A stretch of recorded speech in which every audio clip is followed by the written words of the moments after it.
immediately looking to try and challenge for the high ground, but half of them barely even had the material count to stay up top. Sko's going to be some of the first to drop. Durden and Gorthete are finally in some semblance of control here, but truly Savage, take a look at what they've been getting up to from that secondary height position, fully aware of some of the chaos that just subsued up above, and now they want to see whether or not they can clear out enough space to really try and have a proper challenge for it. But Comeback finally going to be shut down here as he tries to make his way towards frontside. Faded still as a solo, no Dexy, just means that he could potentially end another team's hopes for bringing home that victory royale. But for Truly and Savage, they need a refresh, and they need it now. They might not have the luxury to pick and choose, but Vanya and Nafizzi going to pose too much of a threat here.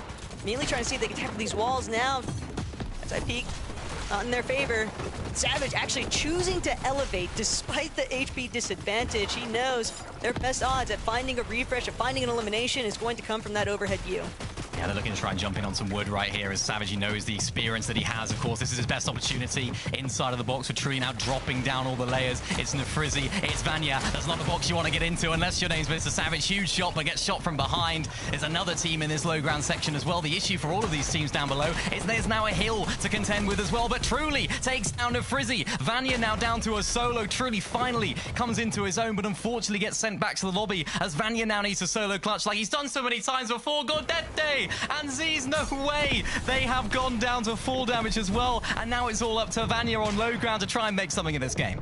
It's one thing to have height, it's another thing to make sure that you're not getting chopped in the process, and Vanya just barely managing to get over that initial starting point of the cliff face. But Carmi and Toos from way up above, they're going to be the ultimate benefactors. Great blockage of that overdrive attempt from Vanya to try and disorient them, but Vanya is sliding all the way down the hill, straight into the clutches of players that are just left over at the bottom of this mountain face. We will have no other choice except to continue trying to elevate. Toos, Carmi a little bit preoccupied now with this attempt, and it's a shutdown, and that is going to leave us in a sea of solo showdowns, as now we trying to see if he can clutch this one out. Toos looking to take it over, but at the same time, it's going to be Wheat and Sined who are some of the first to claim that spot in the Major 2 Grand Finals. A great effort at the end there. It just became so haphazard, Mini, but ultimately, Wheat and Sined, they hold strong. Yeah, they did. That was unbelievable. I thought it was Tusukami. I thought it was theirs for the taking right there. That first game was electric. Let's see what the devs make of it. I mean, it is a harsh format for all of our jurors, but it is so entertaining to watch. Congratulations to Wheat and Sined for taking their spot in next weekend's Grand Finals. Levin, were you satisfied? Absolutely. I'm a big fan of Sined and Wheat. I think when you look at Sined, obviously in the past, we've seen him in these types of formats, you know, back in the day playing with, you know, whoever it was, he would be playing with one of the Russian guys usually. Wheat as well as a player who, you know, back in Chapter 5 when he really started to, you know, perform at a higher level, I always thought he had so much potential. We didn't really see much from there, you know, after Chapter 5. And good to see him here now, making his way into Grands with a nice little win as well.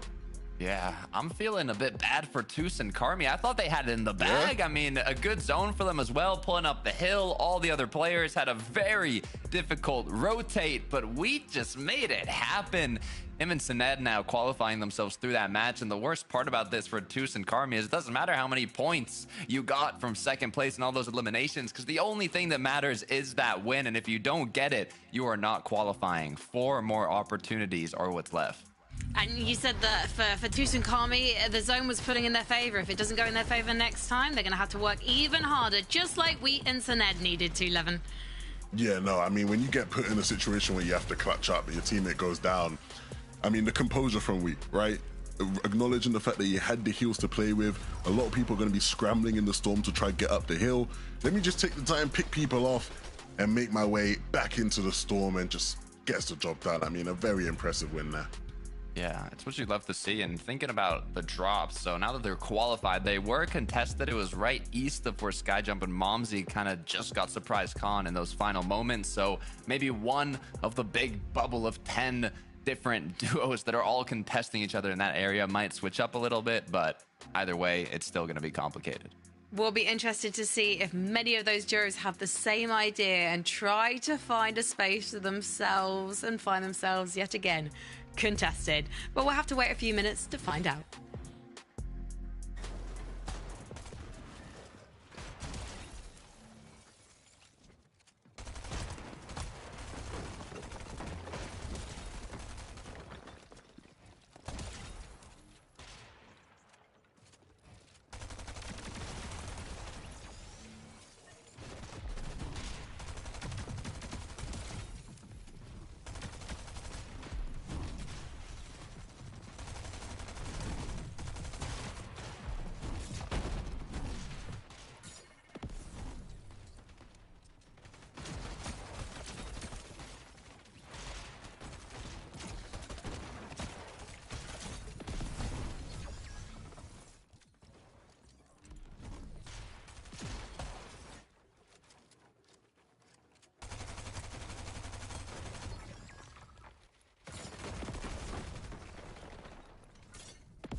There are 4 games left in tonight's last chance qualifier, which means there's only 4 spots in the grand finals, and it's going to be so exciting to see who is going to fight the hardest to get them. So let's talk about who showed promise in game number 1, because it was so great to see Savage and Truly taking down Tayson and Murstache, not because they're Tayson and Murstache, more because these guys are 2 players we really want to see in the lobby this weekend, Takata. Yeah, I mean, this was an exciting way to kick things off, but I'm more excited to see how that kind of early game trend continues, right? We've still got 4 more matches to play out, but let's focus on the end game here. Savage Truly were looking incredibly good. If this was a normal format where consistency mattered, this would have been an incredible game. But that's the issue. Doesn't matter how many seconds, thirds, fourths you get, you have to get that win, and it kind of changes the decision that a lot of these players make, Levin, going into these final moments. You're kind of forced to take those risks to set you up for the win. Yeah, I think the big thing there was just they couldn't find the refresh they needed in the 11th zone, and the zone wasn't very forgiving either as it started to pull up the hill, so it was like you just had to make a play, and they couldn't find it quick enough. But promising signs, ultimately, both of them being in a position to try and find that refresh in the same place. I think you give them a couple more opportunities, they probably find it. And Tetia and Combeck already look miles better than when we saw them playing in Heat 3 on Sunday, Levin. They were very daring to go for that high ground when their surge was only just above the margins, but unfortunately they couldn't go the distance. Yeah, I mean, well, the problem was the surge, right? The problem was Big Boy Reason who decided to get involved. I mean, yeah, it was unfortunate there, but again, it's one of those things where it does tell us a lot to care about their intentions, right? You saw they wanted to play high. They wanted to just try hold it out. They're clearly thinking, what can we do differently to try win these games?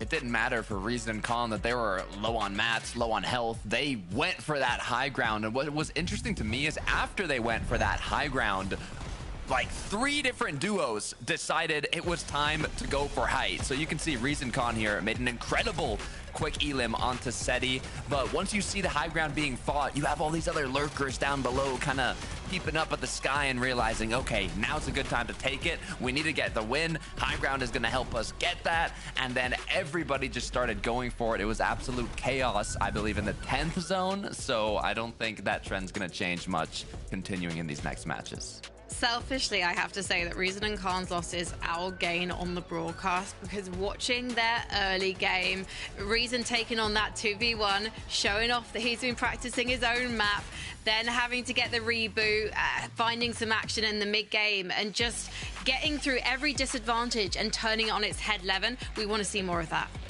Yeah, I mean, look, Reason and Khan are going to be a fun team to watch in these games, especially if they're going to keep making those types of plays. But that's what I said. I said, look, they're going to be a team that cycles high in most of these games. And game 1, they already show it, so I'm sure there'll be a bit more of that. Yeah, I'm wondering then, are there any other duos you think that can maintain the consistency tonight, Takata? Oh, and Levin, I know you're keen. No, you're keen. You're keen. I mean, let's hear it, Levin, because you had the good, predictions. Kami the and caster, Toos, I know, for you were example. flaming our predictions throughout all the heats on the desk. We brought you here, so let's bring up the desk predictions. Yeah, I mean, let's talk about Vanya, right? Because Vanya had a great solo clutch. But unfortunately, it doesn't really need much to have a great solo clutch if you ain't winning in this lobby, ultimately, right?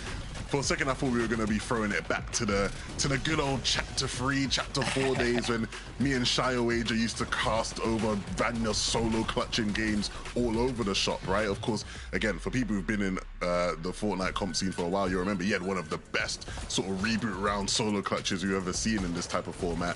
Unfortunately, couldn't replicate that success here in this game. But again, if Vanya is here to play, that's going to be a big factor. And playing with Nefrizzy, I'd actually expect to see them up on height a lot more, because that's what both of those players have been known for historically. Yeah, and another duo that we saw kind of have a detrimental end was Toos and Karby. I mean, they were looking primed up even until those final moments. Issue, as you can see, they ran out of materials, nothing to work with, and one player after another, Wheat was just more set up more heals, more loot, better position, and ultimately closed it out. But hey, for Tus and Karmi, hopefully that's going to fuel the fire a little bit for these next matches. Unfortunately, I think we've seen a lot of teams in that type of scenario. You can actually visibly just see the almost like the panic and the chaos in that moment where it's like, no, this game is actually slipping out of our fingers. Like, what can we do? Like, they're just looking all over the place, not on the same page. It's tough, but it happens. Hopefully they can bounce back from it. Well, all of the duos that we've discussed so far have bounced back from terrible performances, or at least under par performances in the heats, that's seen them make it to the last chance qualifier, and they've all shown signs of improvement in game one. But will it be enough to get them a victory royale? We'll find out who will be taking our next one, well, now, because we're ready to head to game two with Miniminer and Techo. With the winner still yet to be determined, Mini, we'll get another chance to see who actually comes out on top from these off spawns. And if there's one thing that's definitely been certain, it's that things are going to continue to stay spicing up. Even after the initial off spawns, we saw so many duos just getting so regularly into other mini box fight battles that it did make it rather difficult for teams to really establish themselves heading into that chaotic endgame. I mean, I fully thought Tus and Karmi had it. You know, they were up on high, everything was looking okay. It was just that one individual player that decided to take it off of them, and then they, of course, got second. So those split-second decisions, not even that you make, even the other individual players can make all of the difference. So let's see if we get any more in game number two.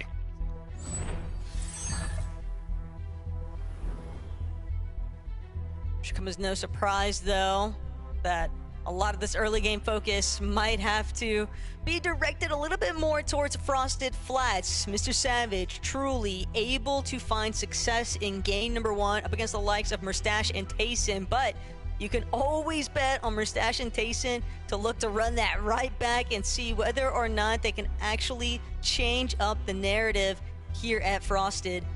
One more time, Savage truly prioritizing the gas station drop. Mustache Tayson on the other set of buildings. It's going to be Savage and Truly with the opening shots. They're always looking to try and start that fight a little bit quicker than Mustache and Tayson, who looks to try and play a little bit slower, but maybe we'll see how things develop over there. But here for Artskill and Lavero, it's going to be a very interesting fight, this one. Of course, French on French violence against Akira and Karama. And look at things over here at Frosted Flats. Tayson and Mustache finally getting closed in on by Mr. Savage and Truly. Big fight here for Mustache and Tayson, because remember, they lost that first fight after a little bit longer of a wait than this one. So they're looking to try and change their fates here. And they might be trying to do that by actually disengaging here and not taking the fight straight away. But Mustache is actually still lurking, so maybe this is a bit of a bait-out play. Tayson further back. Savage and Truly trying to look for the angles to try and take him out, or at least get some shots onto him. Maybe a little bit of a lurk play from Mustache down below is the idea, but no, he's revealed where he is. Mustache is there. Maybe not, actually. Maybe that was actually Tayson spraying the ramp below. Yeah, Mustache is still unaccounted for from Truly and Savage, but now as soon as I say that, he's been spotted out. Savage and Truly have spotted where Mustache is. They're going to surely close on in, which is what they start to do. Truly from one side, Savage from another. Tayson can only watch on as he tries to make his way over. They're giving a good fight here, Mustache and Tayson. As I say that, Mustache gets cracked down to low HP. Tayson, though, with a return shot onto Truly. Mustache gets back to Tayson, and now this is a different complexion, Taka. But that is a bit devastating there, because right as Savage had kind of sniffed out the funny business that Mustache was getting up to, you would think that they would have been able to get a better collapse of that situation. But still, damage has been done, with Mustache and Tayson winning out that all spawn from Frosted. The next best case scenario right now for Savage and Truly is hoping that they're able to convert this into a victory royale, because it would likely lead to them at least knowingly being uncontested. Still potential for another team to decide, take their chances, but Heatwave Harbor, we were wondering how that one was actually going to end up. The Frenchies all kind of fighting each other, and Akira Karama will be able to hit the ground running here. For Vanya and the Frizzy over at Wonky Land, seems like they have priority control, but Shapito and Daimler not gonna make it easy. Still looking to kind of show face, complicate things a bit. Just to the south of them here, we just saw Skyjump actually trying to reboot Momsy, so they've completely switched to the other side of the map. Maybe it was Momsy that got taken down by somebody in the area. Of course, wasn't a great start for them. And yeah, look at this. Skyjump wasn't actually able to get that reboot off. And look who it is. It's Tutankhamun, our second place from game 1. Just looking on over, so they must have heard that reboot. But unfortunately can't find the culprit of who was doing that reboot. So Skyjump manages to swim away for now. And it's already looking pretty dire for them. Although I suppose you have to say, Taka, they are still in the game, which is contrary to what they were in the first game. Well, what makes it all the more interesting is knowing that Skyjump and Momsy, last lobby, they tried to hedge their bets over at Chop Shop. Now they've gone completely opposite end of the map, opposite sides even, and fighting north of Golden Grove, just inviting Tutankhamun to really try and defend some of their territory. It is a bit unfortunate, though, because now when you're stuck swimming away, it's just prone to draw attention. Potentially even have Tutankhamun just continuing to trail that team. Khan and Reason, though, this time, no troubles immediately off spawn, but still looking to try and clear out the vicinity. Round 3, new plays.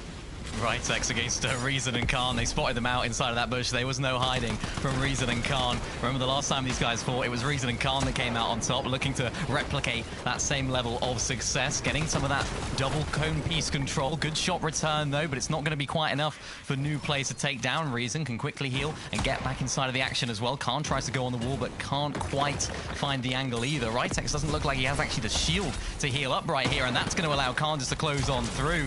New Plays is on another angle as well, but can't quite escape because Reason's looking for him. And it's all a decision now for Reason and Khan. Are they going to stay satisfied with this initial elimination? Are they going to try and close down New Plays? Again, though, it's those two teams clashing and going the way of Reason and Khan. Just a great way to kind of send a bit of a message there from Reason and Khan. They don't want Noob or Ritex anywhere near their turf. They want to have full control. But obviously, other teams in a bit of a less uncontested predicament. Hugo trapped, though, just waiting behind the bar. TZ and IZ have absolutely no idea until the scanner goes off. The Pulsar scanner has completely revealed. Smart heads-up play. Oh. But that's also going to draw a little bit of disruptions there for Izzy, who's just been on the escape, trying to wait for an opportunity to make a move for a reboot. When you're hovering the outskirts of the map like that, teams that haven't necessarily come to a conclusion with some of these early sneak play opportunities, well, they'll just be lurking about. Unfortunate there, Izzy might be able to get away, but Svi and Chicho, they're just trying to get their surge built up in the first place. Yeah, not bad for these guys there. Just separate bases, looking for some shots on Arvahalo and Zivit in that area.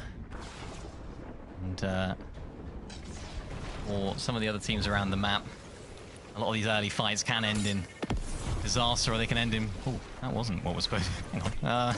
That wasn't meant to happen. They were supposed to get the effect and then do that instead of shockwaving each other or overdriving each other away. As Kiri and Yaxi make their way in towards the zone. Lixium and Hedra, of course, just next door. This is a big moment here for Kiri. I feel like we haven't seen the best of Kiri in the last couple of years. I remember he was sort of qualifying for grand finals. Maybe 2023, 2024 was sort of starting to cement himself as a top-tier player in the region, but we just haven't seen that level of gameplay from him. Now duoed up with Yaxi, a bit more of an upcoming player, of course, the Italian duo themselves. So excited to see what that duo can actually bring, whether we can sort of rekindle some of that previous Kiri magic that we were able to see previously. Never quite got to the very top, but maybe this is the catalyst for that resurgence here.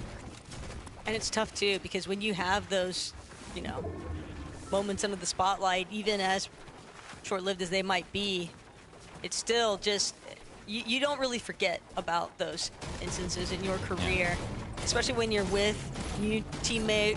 And not only that, but you're looking at the current day success of where some of your teammates might have ended up, right? Yeah. And for Kiri, seeing King and Ghost and how well things have actually played out for them, and they're given heats that they were able to avoid this whole prospect of the last chance lobby. But Raydon and Bimbo definitely a heat to remember for these two. They were just caught in so much action throughout the whole course of it. And they'll have to bring some of that fighting caliber here today. You can already see they got off to a pretty quick start. 2 eliminations. Looking back in, very quick collapse of the Roban that probably wishes he wasn't on the receiving end of, but sometimes it's just how the cookie crumbles, and still other teams just continuing to kind of pull over. Very high surge bases, but Tayson and Mustache sort of lingering towards the outskirts of Sinister. Yeah, well, it's nice to see them obviously went off spawn there in the second game. I might have offended a lot of Savage fans with that, but it's good to see what they can now bring in these end games. Of course, they went down very early, of course, in that very last game, and managed to actually switch things up in the off-spawn battle here. So actually finally able to see what they can do, and of course that just amplifies the importance of this end game, because of course you never know what's going to happen off-spawn. But for Wi-Fi and Boris, this was a team that absolutely broke my heart when it came to, I think it was Heat 1, because they placed second place in their final game. It was game number 5, only to, of course, Shark and Teeny. So you think maybe they just about did enough. No, they were 1 place off of qualification in their heat. And if they won that game, of course, they would have done it. But against Shark and Teeny, it's very, very difficult to come out on top. So I'm almost sort of rooting for these guys just to qualify through today, because they just had so much unlucky moments, though, so many unlucky moments. But I suppose if you don't get enough points, you're not worthy of qualifying. So need to reset from that and hopefully find some success in this lobby and, of course, in this fight right now. And we'll have to cheer on our separate favors, I guess, in this type of instance, Mini, because Quicks and Zuki look like they've got Wi-Fi and Boris a bit on the run here. But Boris now trying to see whether or not he can switch up positional advantages, just lurking underneath the floors there. Quicks and Zuki, but Boris doesn't get the opening shot he was hoping for. It was a great lurk wraparound, but you're not able to net the damage after the fact. It's now put them back into a retreating circumstance, and Wi-Fi will be punished for it immediately. Double team there by Zuki and Quicks. So the first elimination has been claimed, but Quicks is relatively low, a bit injured. Pause for a moment, but when you're playing hip to hip next to your duo, it's just going to make it all the more complicated for Boris to actually intervene. Oh, that sucks. I mean, yeah, Boris, it's unfortunate to say, but he has to do better there. You've got an edit on a wall. It's a free shot. The player's inside of the box, and he whiffs. And that fight could have gone so differently if he'd have connected with that shot. Now, though, all down to a solo, of course. Lost a lot of surge damage in the process as well. You saw only 11 above there on Boris, and it's going to be interesting to see how he actually approaches this, because, of course, you can buy the reboot cards back, but I think in the sense that he needs to try and get some damage back now, he's going to try and stick around and get the little bit of damage return, almost a little bit of a refund on the damage that he just lost from Quicks and Zuki. And excited to see this duo, though. I know they're sort of your sort of team here, Taco, but Quicks is a player that I've sort of had my eye on for a little while.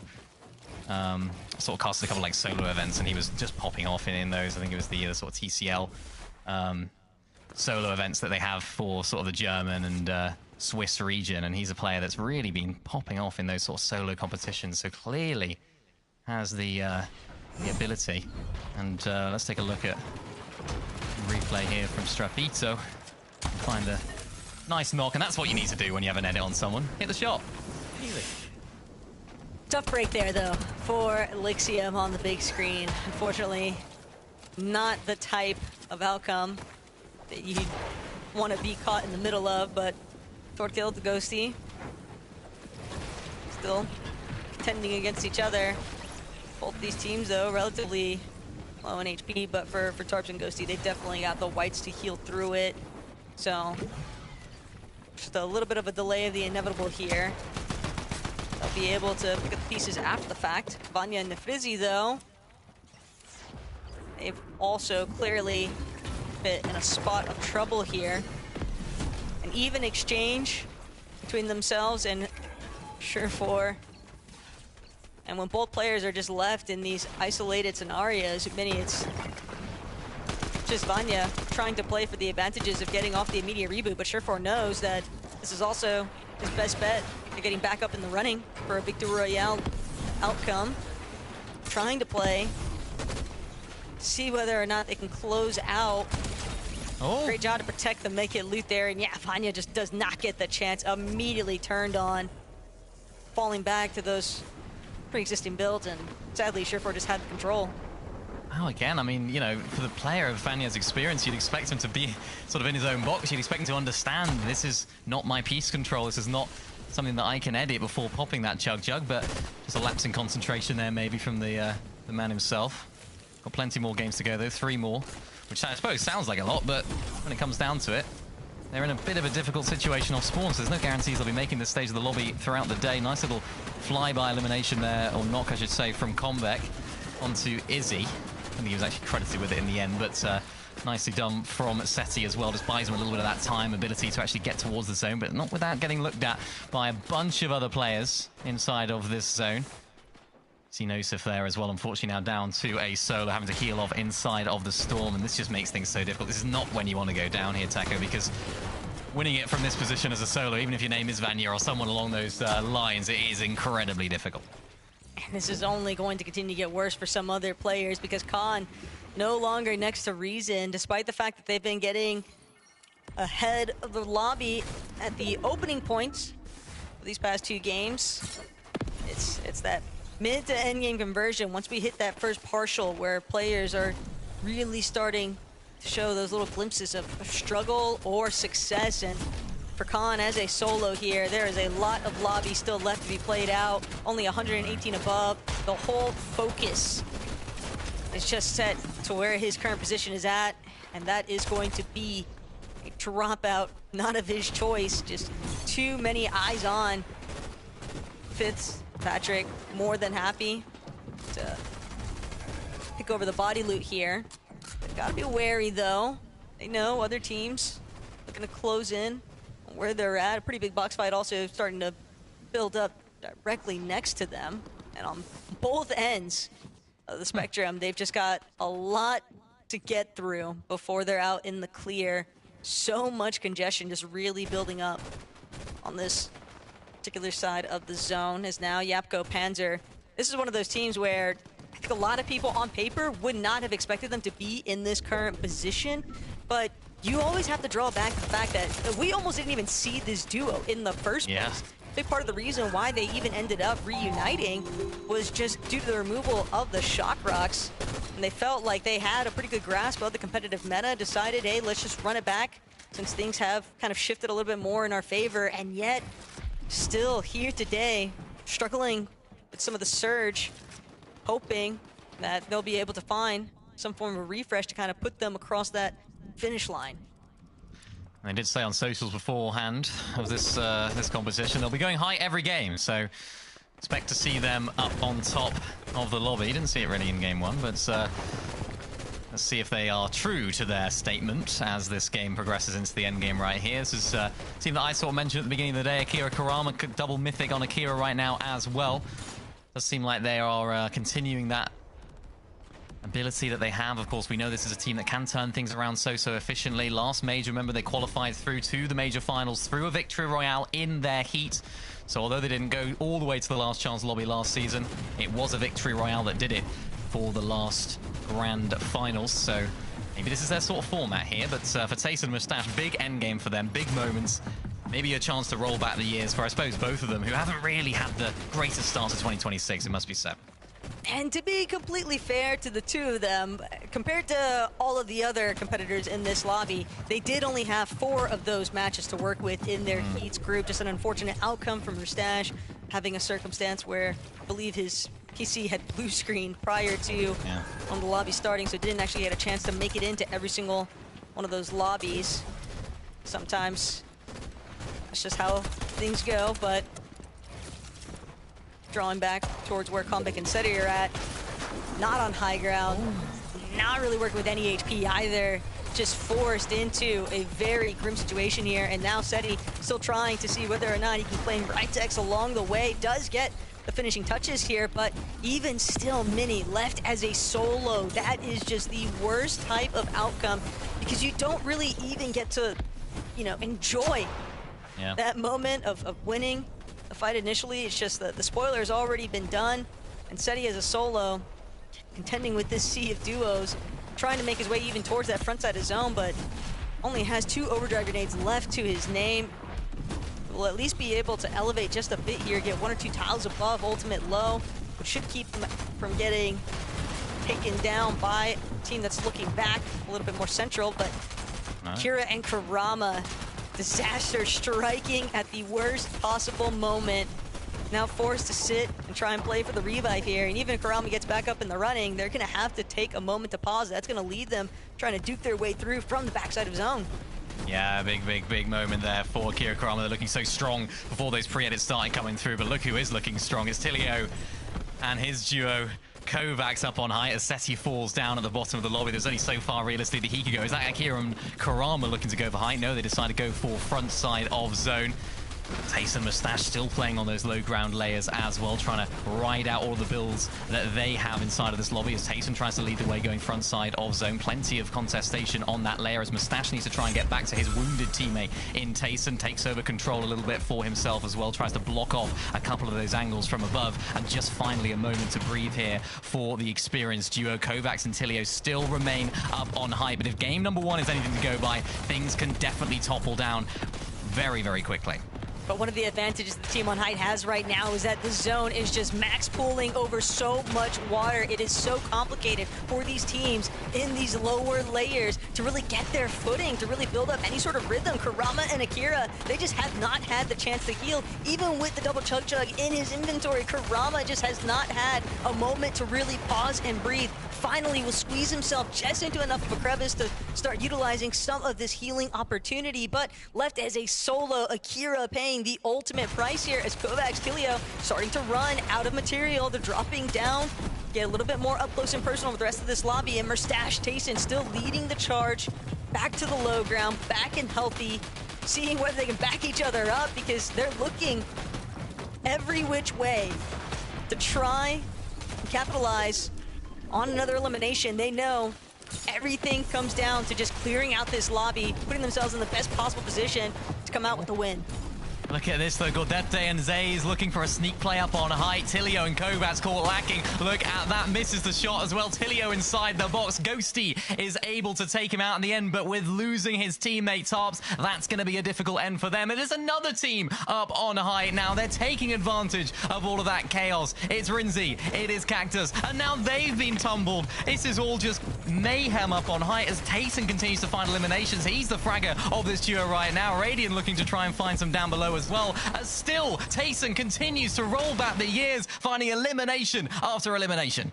Tayson might have had the perfect read on the lobby with high ground just being so regularly contested. He realized, let's just clear out what's taking place underneath. But Tayson, he'll still have to get one more elimination to try and clear the path forward. Mustache finding one up top, but Tayson has been taken out. Gordete has done enough damage here, but he's still so low, forced to drop. Mustache down to his final 2 builds, trying to see whether or not he can find a little bit more siphon material. Has to close out on this elimination. Manages to get it just in the nick of time here, but for Clays, he'll have to wait and see whether or not Lobby 3 bodes a bit better here. Gordete, though, now looking to re-challenge Mustache up on the high ground, and this time around, though, Mustache going to get the better end of things. But Bimbo and Radion, one of the only healthy duos in this lobby. They don't have much material to work with. They're going to have to contend with a player just 1 tier above them, and they're hoping that Brutus and Mustache do enough damage to each other to make this a clean and easy refresh circumstance for the Victor Royale. Mustache has the builds, though. Crix is going to have to drop on down at some point. You have to imagine Mustache is trying to force that, as he has plenty of materials to keep himself afloat. What he doesn't have right now, of course, is those heals. Can Mustache do what Mustache does best in solo clutch as Bimbo and Radiant take out the final player in the middle? It's now all up to Mustache to try and solo clutch against Radion and Bimbo. The overdrive grenades come through. Mustache can't do too much about that. He will fall, and Radiant and Bimbo make their way into the Major 2 finals. It's a tough break there for Mustache at the end. I think the Bimbo and Radion, whether they intended to or not, that split focus, Mustache can only look one way at a time. And unfortunately, it's going to be all success here for Bimbo and Radion. So, Des, let's hear what you guys got to say. I was so entertained by that Mustache show, but congratulations to Vadian and Bimbo. They managed to survive the chaos that was happening on all layers of this lobby, Takata, and they've got themselves out of dodge and into the finals. Yeah, this is big news for them. They were contested at Sinister Strip, so it was a bit tough in the early game, but ultimately now all they needed was that win, and they got it. I was a little scared for a moment, I'm not gonna lie. I saw Merstash kind of primed up there on height, getting Elim after Elim, and I was like, okay, wait, this isn't no regular 2v1, but it was a quick cleanup for Bimbo and Radion, so it's what you love to see, Lev. Yeah, no, big congrats to Radion and Bimbo. I sort of grimaced there at the end with Mustache coming second. It was always going to be a tough one, but they didn't give him the 1v1, right? Like, he could have actually, like, because of the play they made, to sort of like shock because they didn't have the match, right? Like, they were just like, we need to force the issue. We don't have the match. We just need to make the play. And for a second, like, you know, there was a possibility for him there, right? Where he can just isolate it with Radion. Doesn't quite hit the right shots, unfortunately for them. But they will not care about how clean that was. They got the win that they wanted and needed. Unfortunately, another second place for Tayson and Mustache. Obviously, first one today, but they had one in the heats, right? And again, that's 2 opportunities now to win a game and just get into grands. They barely miss out. I will say that also in the heats, we saw Mustache having to do a lot of that work on his own. But going into this end game to Carter, it felt like it was much more of a team effort. It really did. So hopefully they can pick things up in these next matches. Well, we are going to have a short break. When we come back, we'll be talking about more of the duos that we feel are in contention.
Radiant and Bimbo took our second victory royale of the night, so they are out of the lobby and they're already in the grand finals. But we've got 3 more games to go tonight. So let's talk about who is looking sharp and with the potential to take the next win.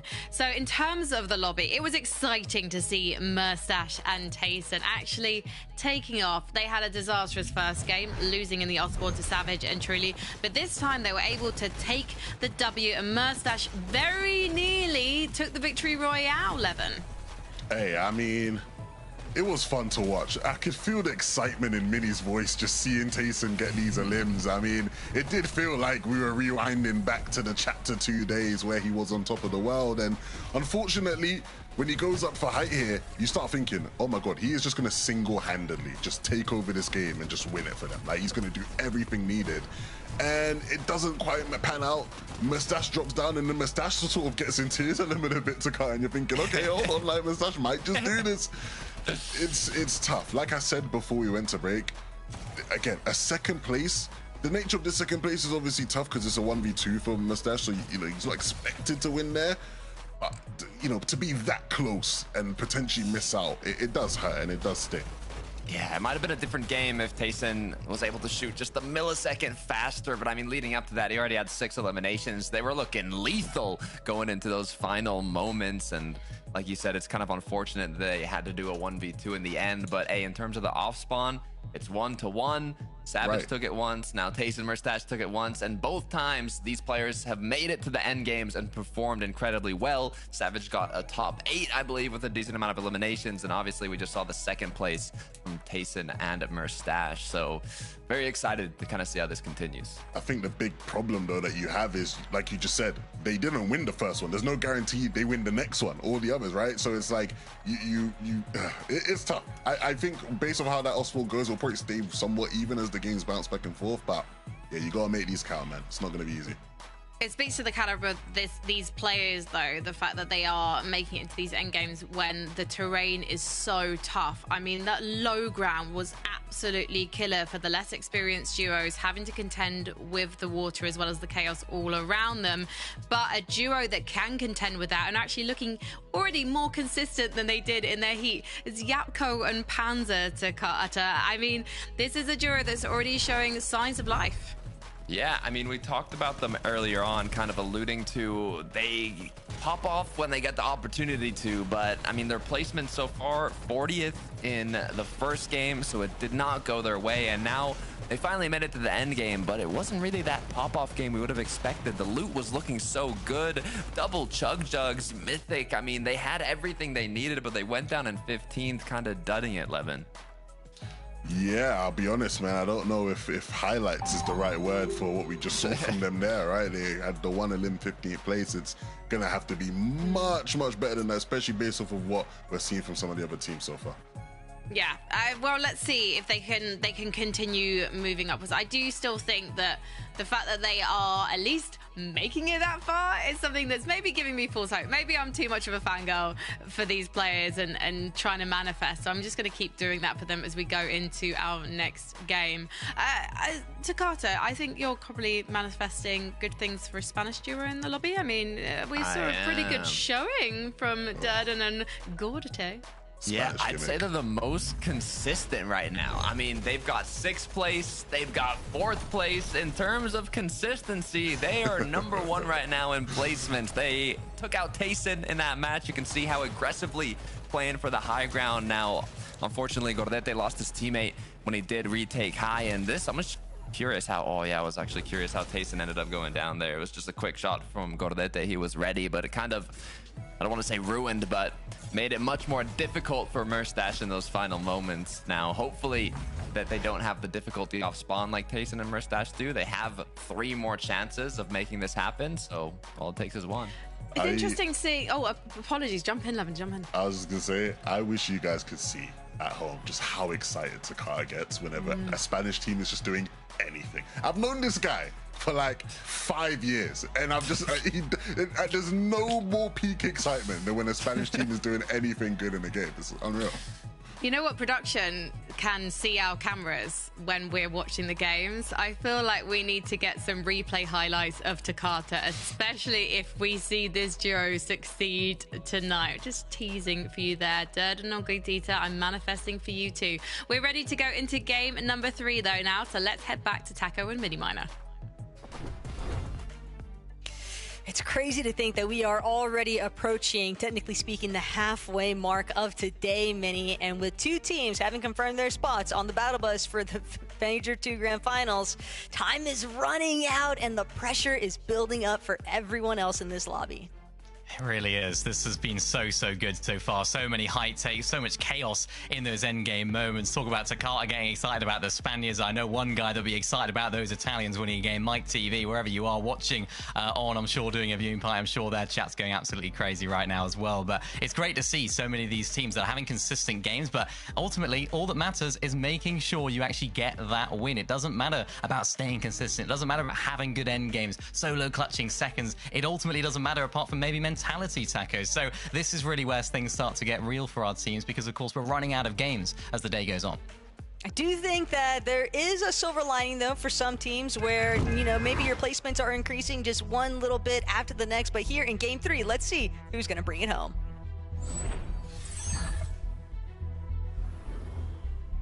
Here it is, game number 3, and lots of questions still to be answered about this lobby. Who will rise and who will fall as we get towards the halfway point of the day? And speaking of rising and falling, we've seen both from both teams here over at the Frosted Flats area. And it looks as though Savage is already getting off to a good start here. It looks as though these guys always go for this slurp track, getting them that upper hand earlier on, just to get all of that shield, which gives them that freedom, that flexibility to actually attack. And I think they've understood this, because Tayson and Mustache are very split at the beginning of this fight here, Taco. And I think because Truly and Savage were able to actually VOD review in between this game and the last, they actually were able to actually probably identify that, and maybe Tayson's seen that too. Mustache looking for some shots, not connecting from the other side as well. But this is a much quicker fight than what we saw in the previous 2 games.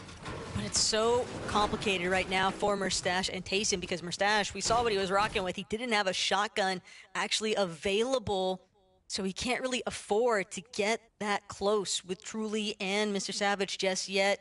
They're going to have to continue trying to see what sort of leftover loot they can come up with here, because eventually these two will be forced to clash. We've already seen back-to-back lobbies where they have to find an immediate answer to the other. And it is a bit more painful for Mustache and Tayson, I would wager, just given the fact that they had such a close finish in that last lobby. It's always going to be kind of eating away with you in the back of your mind, but you just have to brush it off. You have to say go next. And for Truly and Savage, they're trying not to be sent back into the next lobby, but Mustache and Tayson are really heating up here at Frosted Flats. Tayson fully healthy, but with no materials, he'll be forced to try and farm out whatever he can squeeze from the available area. Truly lurking overhead, though. Do they know that he's in the tree? That's the real question left to be answered here. But Tayson and Mustache still yet to go down just yet. Ooh. But Tayson's on the end of his legs, and sure enough, Mustache chasing Savage now every which way. They're both just so wiggly, but it's going to be Truly who actually winds up taking out Mustache at the very end of it. Just lost track of what had actually gone down inside of the building. So a great bounce back here for Truly and Savage. Get Truly a cape. A lot of talk about what he was doing in the heats. Didn't really have a massive part to play, but what he's just done there is absolutely save Mr. Savage's bacon, because he was down, he was out. Stash may have just got that finish, but if it wasn't for Truly coming on through, absolutely vital little play there from Truly. Oh, here we go. Look at that. Aimed from Rigball. And him and Spari now can actually continue on with their game. He said, no way. You're not running away from us.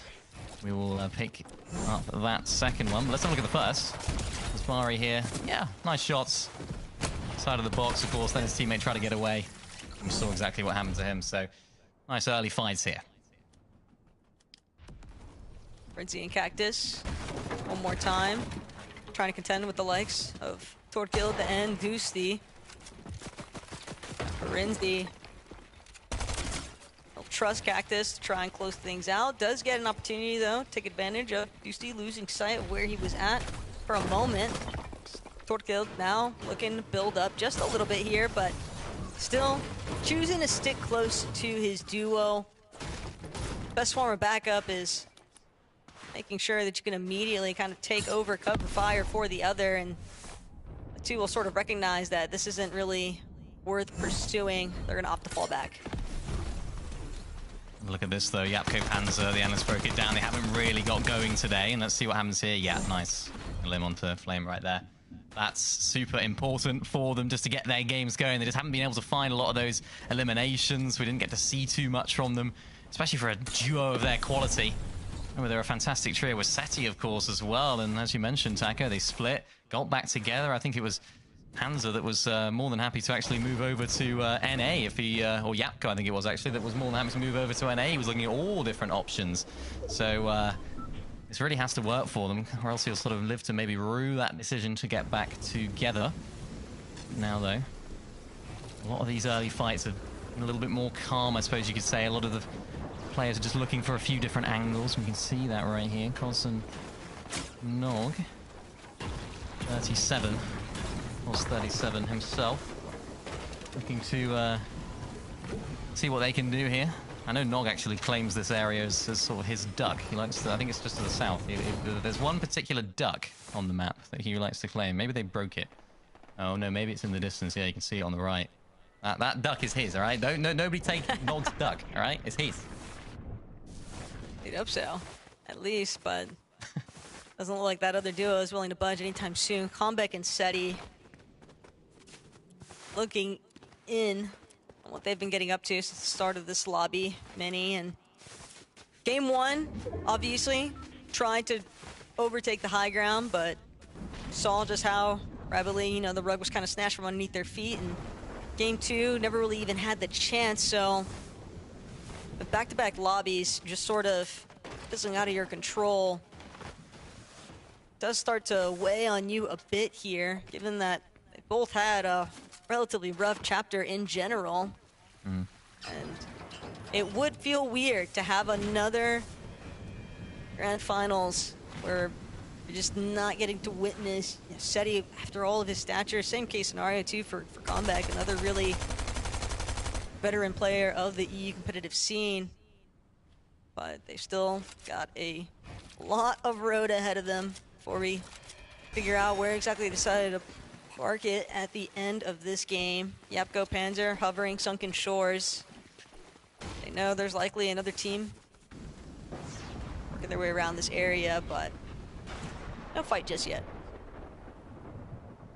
Momsy and Skyjump, of course, a team that switched over their drop spot in that last game. It didn't really work out for them. We saw Skyjump having to get the reboot through, and then, of course, didn't quite actually make it happen and had to swim all the way around the map. So it doesn't seem like they're having as many troubles here, although they are in a similar sort of area of the map, as is Vanya and Nefrizi up towards the Wonky Land area, as Domler and Strapito looking to find some angles. I suppose this is the good thing about Wonky Land. You can, of course, rotate in a little bit later with the wheel, but can mean these fights just drag out that little bit longer because both teams know that. Vanya just looking for an angle, and we haven't seen the best of Vanya for so long, really. It feels like throughout this entire year we just haven't been able to see the heights that Vanya can achieve. So I feel like he's the sort of player that all he needs is one big event, one solo clutch in a lobby like this just to reignite that fire in his belly, because of course it was a second place at the Global Championships with his trio at the end of last year, and that really is tough to swallow, I'm sure, for someone like Vanya, who's just had so much success last year as well. And it's going to be interesting to see if they can, of course, qualify themselves through to the Global Championships this year as well, because he's the sort of player, really, Taka, that you just want to see on that level, on that stage. He was interacting with the crowd so well in Lyon. He was really just a really great player to watch, not just for his gameplay, which is always nice to see on that. Well, it's also just tough because you already touched on it, but second place at the last Global Championship and then potentially having to work with just the last chance qualifier as your hopes of, you know, cementing your position at this upcoming one. That's a really tough spot to be in. It's just not the type of competitive year that anyone could have expected for how much success Vanya actually attained throughout the course of Chapter 6. I think it's Savage and Truly here as well, and the way they're playing this is very, very similar to what we saw from Sky and Scroll playing this drop. I have no doubt they would have actually VOD reviewed that, building up inside of the POI, getting all the heals up there, of course, as well. So usually that would be a good thing. It's like, let's VOD review Sky and Scroll, because of course they're one of the best teams in the region, but they didn't have a great heat, so it's going to be interesting to see how they sort of develop on that strategy that Sky and Scroll have coined here, as Tarps and Ghosty are getting into a bit of a fight. I should say really that Ghosty's the one getting into a fight, unfortunately, getting pretty much shut down immediately here, Taco. It was Tarps having to heal up all the way back there. Chicho's Kaviev just can't believe what they've found, because, hang on a sec, there's a solo on our wall. We're taking him out, and there's no sign of his duo. So a little bit of a llama for them here in the Storm. And again, this is a team that you'd expect a lot from as well. Just the ability of both players, the experience of both players. Just haven't seen it yet, especially in their heat as well. They, of course, didn't contest SETI at their Cami split drop spot. Just, I don't know if it's a lack of confidence at the moment, but interesting to see what they actually end up doing. I have a feeling it may have been an involvement of these vendings, and it was Ghosty who just really did not get to fully capitalize on that opening shot. But heads up play there from Chichens B. They were just kind of hanging about the vending machine in the first place, and it's not uncommon to see players staying inside of the Storm, especially during these early phases where the tick damage just it's not really much to be too pressed over. But now Kurama and Akira find themselves trying to work their way in. A little bit of contention from some other teams that are already pre-established. Still, once you make it into that edge of zone, you'll be able to look back, gauge whether or not there's going to be other late party arrivals that you can actually take advantage of, get some additional surge damage on. The big standout factor, though, for so many of these teams today, Mini, has just been actually staying with your duo into that final zone. If you can make it into the last 1 or 2 moving zones and still have your duo with you, the odds of winning just skyrocket. Yeah, it does, and it's tough because you can have such a good run of games and you can feel like you're on top of the world, and then towards the end of the day, if you don't win, it just means the same as the team that went down on spawn every single game. So it is a really tough, I think it's one of those sort of lobbies, and of course I never played at this level, but I feel like it's a sort of lobby where it really tests you mentally, because you have to pick yourself up after each and every game, whether you had a good one or a bad one, because a bad one means anything that isn't a win. So it's really, really tough on these guys, and particularly for some of our newer players to this sort of lobby that maybe aren't as experienced, that aren't sort of veterans of the lobby. You would expect those sort of players maybe to crumble under the pressure, but some of them, they just turn up when the pressure is on and the lights are brightest. And that's really what can really kickstart a lot of these players' careers. The likes of Roban, for a long time, sort of a player that a lot of people would have sort of considered one of the better teams in Europe. When he was playing with X-Force back in the day, I think it was sort of chapter 4 when they were really popping off. I think they got like a top 5, top 6 in the major finals then.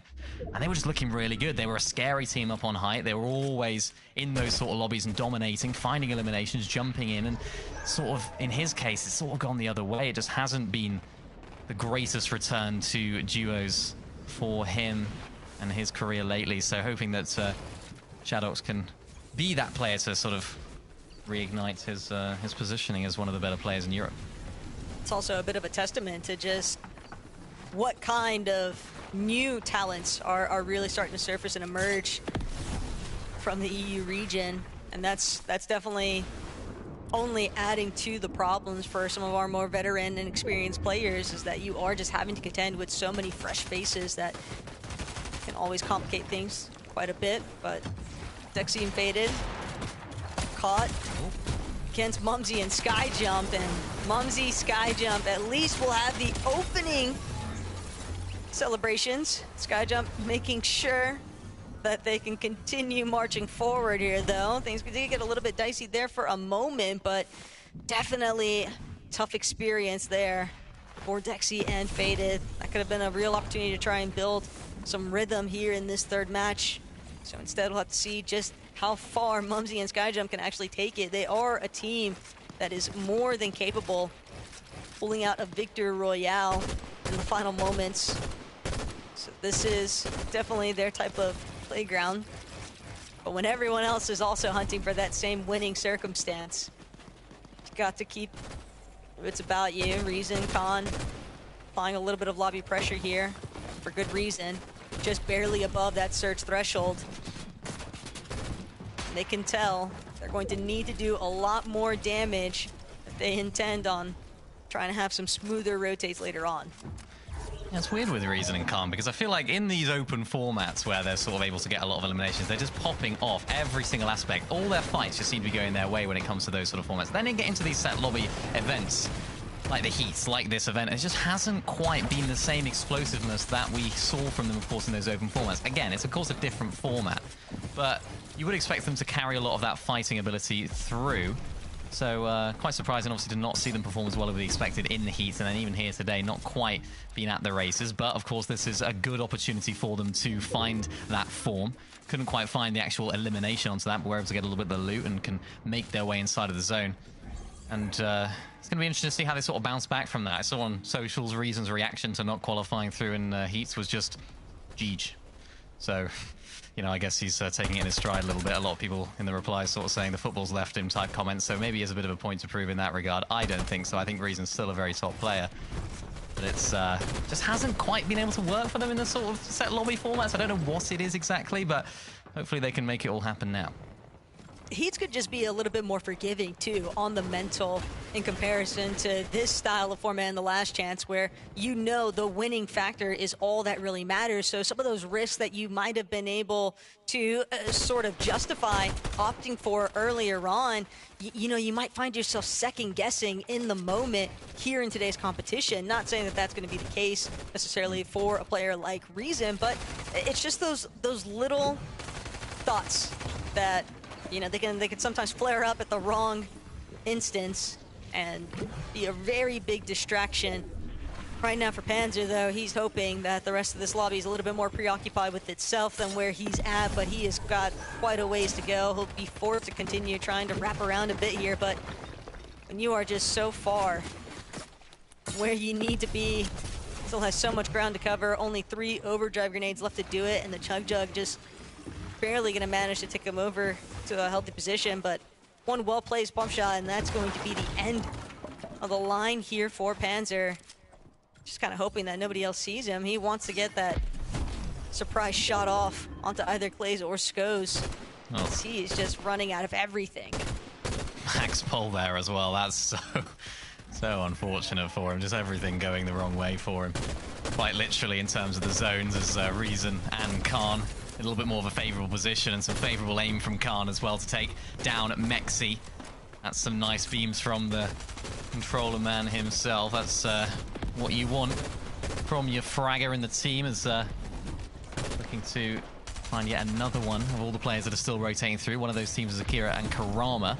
Still trying to find a little bit of form in this game as well. Artskill just below Reason and Khan right now. The unfortunate thing about that, Ellen, was that they weren't actually able to get any of that loot. Reason sort of looking now backside of zone. Beautiful beam onto Akira, trying to wrap all the way around the builds of the rest of the lobby. So they're sort of looking at all these different angles as we take a look at Akira here. Actually spotted someone out inside of the cone. Beakaboo back to the lobby there in that one. So that's going to give them a nice little boost, a little bit of a llama loop for them to continue through this endgame.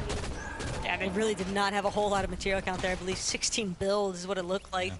It was rocking just then for Truly and Savage. Unfortunately, despite some of their early success, it has now fallen exclusively onto Truly's shoulders to see whether or not he can clutch up yet again. And that is a tall ask this early on. Then he just starting to enter towards the true endgame environment here is Vanya also dancing around a bit, but for Reason and Khan finally making their way towards the high ground. And this is something that the desk also highlighted very early on before today's competition even kicked off. And it's somewhere that we've seen Reason and Khan have so much success, and now Khan kind of trying to figure out whether or not he can get that elimination onto Chicho. Chicho being forced to drop all the way down to where the rest of the congestion is building, but Khan still giving chase. He'll find Panzer for it. Chicho still barely managing to just scrape by here, and Reason healing back up, but won't have any problems making his way towards that next front side. They are going to need more material. Seti dropping down as far as he can go just to reunite with Combat, and not only that, but needs a moment to try and heal back up. Trying to stick towards that front side of zone, but the pressure from height is just making that so complicated. Great work here from Khan, though, dropping down, getting eliminations, not getting knocked, not losing HP, getting all of those materials for them to be able to retain that high ground up above right now is truly in a completely different situation. They're looking so healthy. He's looking so weak in terms of everything right now, as Chicho and Skavi are able to power through the rest of the lobby down on the mid ground as they try and elevate themselves. They see that hill coming up. Look who's on height again, though. It's Kovacs and Telio. They'll be hoping that they'll be able to have a little bit more success than they previously have had. They've knocked down the Kings of Height right now and are looking to try and make this game count. Vanya in a bit of a box situation, trying to get out, escapes very well. Nefrizi quite chilling in his position, but one team that's not after looking so good, it's Khan and Reason. The builds are dwindling, the players are dropping, and they're going to have to try and find a refresh. But they are still managing to stay at least a couple of tiles up from where the rest of the pack is at. Now finally looking for an opportunity to collapse onto Momsy and Skyjump. Another big elimination here for Khan. And that material refresh could be the ultimate difference maker here. Truly, somehow, some way, though, has managed to keep trekking forward, hoping that he fares a bit better here. One tier out of where everyone else is at, but for Vanya, the problems just keep mounting up. Stuck in a corner, trying to play out the med kit, doesn't get a chance, dropped by another player and claimed by the lobby. Kovacs and Telio still trying to see if they can stave off Reason and Khan, but Khan made it towards the front side of zone first, gets some punishing shots in, but losing Reason along the way now leaves him as a solo, and he's just so preoccupied with trying to take out other players directly underneath him. Gets one onto Victor, but can't stick around to gather the body loot, trying to see if he can connect even more shots. Every little bit counts right now for Khan, but he can't waste any moments. He has to try and keep moving forward. Unfortunately, that's going to be his last, as he is also taken down. And now Fakey trying to see whether or not he can bring down Kovacs and Telio.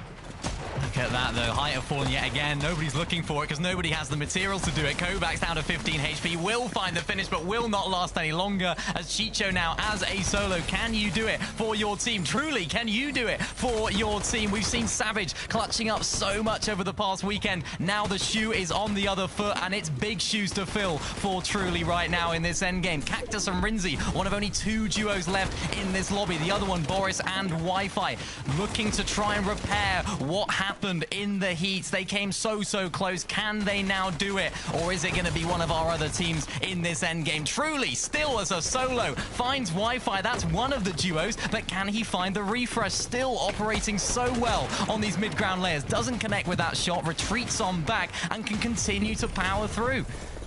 Heartbreaking circumstance there also for Truly, as he'll have to watch Wi-Fi just narrowly escape, but now Truly, can he take out Rinzi? He's gotten one in Cactus, but Rinzi will be able to return fire. Fakey, who managed to avoid the line of sight from all of this chaos that was unfolding underneath. He was actually going to be the one to get that elimination clearance onto Cactus, but Boris now looking for the chop, hoping that he can succeed in this 1 versus 1 outcome. Fakey still overhead. Boris, overdrive grenade, waiting for the prime opportunity to strike, but Fakey, he has no materials. He's just trying to dive directly into the box here. Boris has got to connect just a singular shot, and he finds it. Fakey with the wraparound. It's just no good. No materials and no chance of taking this one away. And for Boris, that is a huge outcome, a big hurdle to overcome. They've done it. They have done it. 2nd place in one of the games in Heat, 16th place, 1 place outside of qualification range. It took them to the last chance qualifier, but it's taken them to the Major 2 finals. What a performance. I really love the Boris under the box then. Peekaboo Boris, we'll see you in the grand finals lobby. That was me channeling my inner mini miner there. Another really exciting end game to gather. Wow, I'm looking too. Both these duos had basically no points going into this match. They had a rough first 2 games, but now with Boris and Wi-Fi getting that victory royale, it was more than enough to send them to the finals with that intense 1v1. Yeah, I mean, what a way to do it, you know, especially like you say, when you start the day quite frankly, as poorly as they have, to come through and just get the win like that, it is so satisfying. Mini highlighted it so well. They came close during the heat, another example of one of those teams where just it felt like everything went wrong for them in that last game of the heats, where you come second and you finish 16th place, 1 out. None of that matters anymore. They get the chance to play in the major finals, and hopefully they can show us more of this. Yeah, I love to see it. I mean, this is exciting. This is exciting, but at the same time, it's also fueling for players like Fakey, who lost that 1v1 by going straight in without any materials. But as you were alluding to, Levin, after getting 16th in heat, 1 placement off qualifying, it can be soul-crushing. But being able to make it through the last chance qualifier is another level of hype. So now that we have 3 duos qualified, there's only 3 spots left. And the lobby for the grand finals, guys, is already looking absolutely stacked, and we still have some big names yet to qualify who are fighting for the last 2 spots, because that's right, we only have 2 more games to go tonight. So we're gonna go grab ourselves a proverbial cuppa, and we'll see you in a few.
It's nearly last orders at the last chance lobby, but we've got 2 more treats to send your way, because all of these duos are desperate to not miss out on the major 2 finals. Let's take a look at the players in focus powered by Milk and see some of the big hitters from tonight's lobby. And that's the only thing about hitting big, is it doesn't mean anything if you cannot get a victory royale, Evan. Yeah, I'm glad you said the last bit at the end, you know, just because it's like, you could play as good as you want, it doesn't mean niche. You have to win And so, you know, some of these players I think have been, you know, key in almost winning for their teams throughout the data card, right? Obviously, Khan's had some big moments of reason.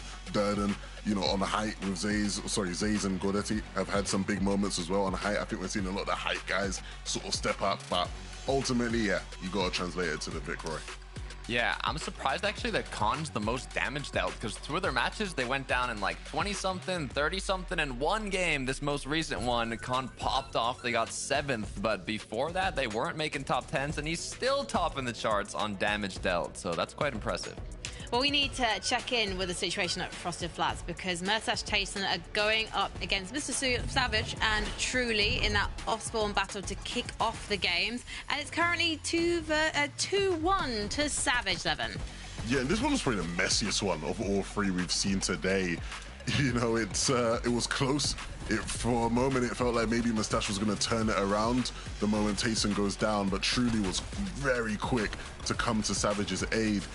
Again, I think when the fights are more scrappy, from at least the 3 that we've watched, when the fights are more scrappy, it feels like Truly and Savage are handling those moments a bit better, right? But for Tayson and Mustache, I think the key for the next couple games will be to just try to stall things out, right? Play, you know, control the pace of the fight a bit more. When Truly and Savage put their foot on the pedal, it just seems that, you know, they're the ones in a better position. Yeah, and speaking of this most recent match too, Savage did go down quite early, as you can see, but Truly had a phenomenal clutch. I mean, their placements in the games that they've won, the off spawn, they've got an 8th and then 4th in this most recent match. Now, Tayson and Mustache have only won 1, but they did get 2nd in that single match. So what's kind of heart-crushing is that both of these duos perform so well when they make it off spawn, but they're almost at this disadvantage where they just don't have as many matches to actually play out and show what they're made of. And it's soul-crushing for us, I feel like, because Savage and Truly, this is a new duo, but we're seeing the potential of them, and that potential could be cut short if they don't make it through the next 2 games. And Reason and Khan as well. This is a duo that's putting on entertaining performance after performance, and they were blazing a trail through the end game. Unfortunately, though, Khan's chances were cut short, Levin.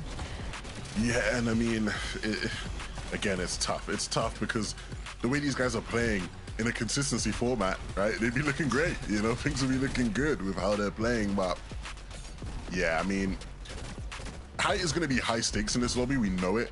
We know it's going to be hard to hold on. We know it's going to be, you know, hard to actually avoid just a team catching you at the wrong timing or just sneaking their way around you where you're not expecting it.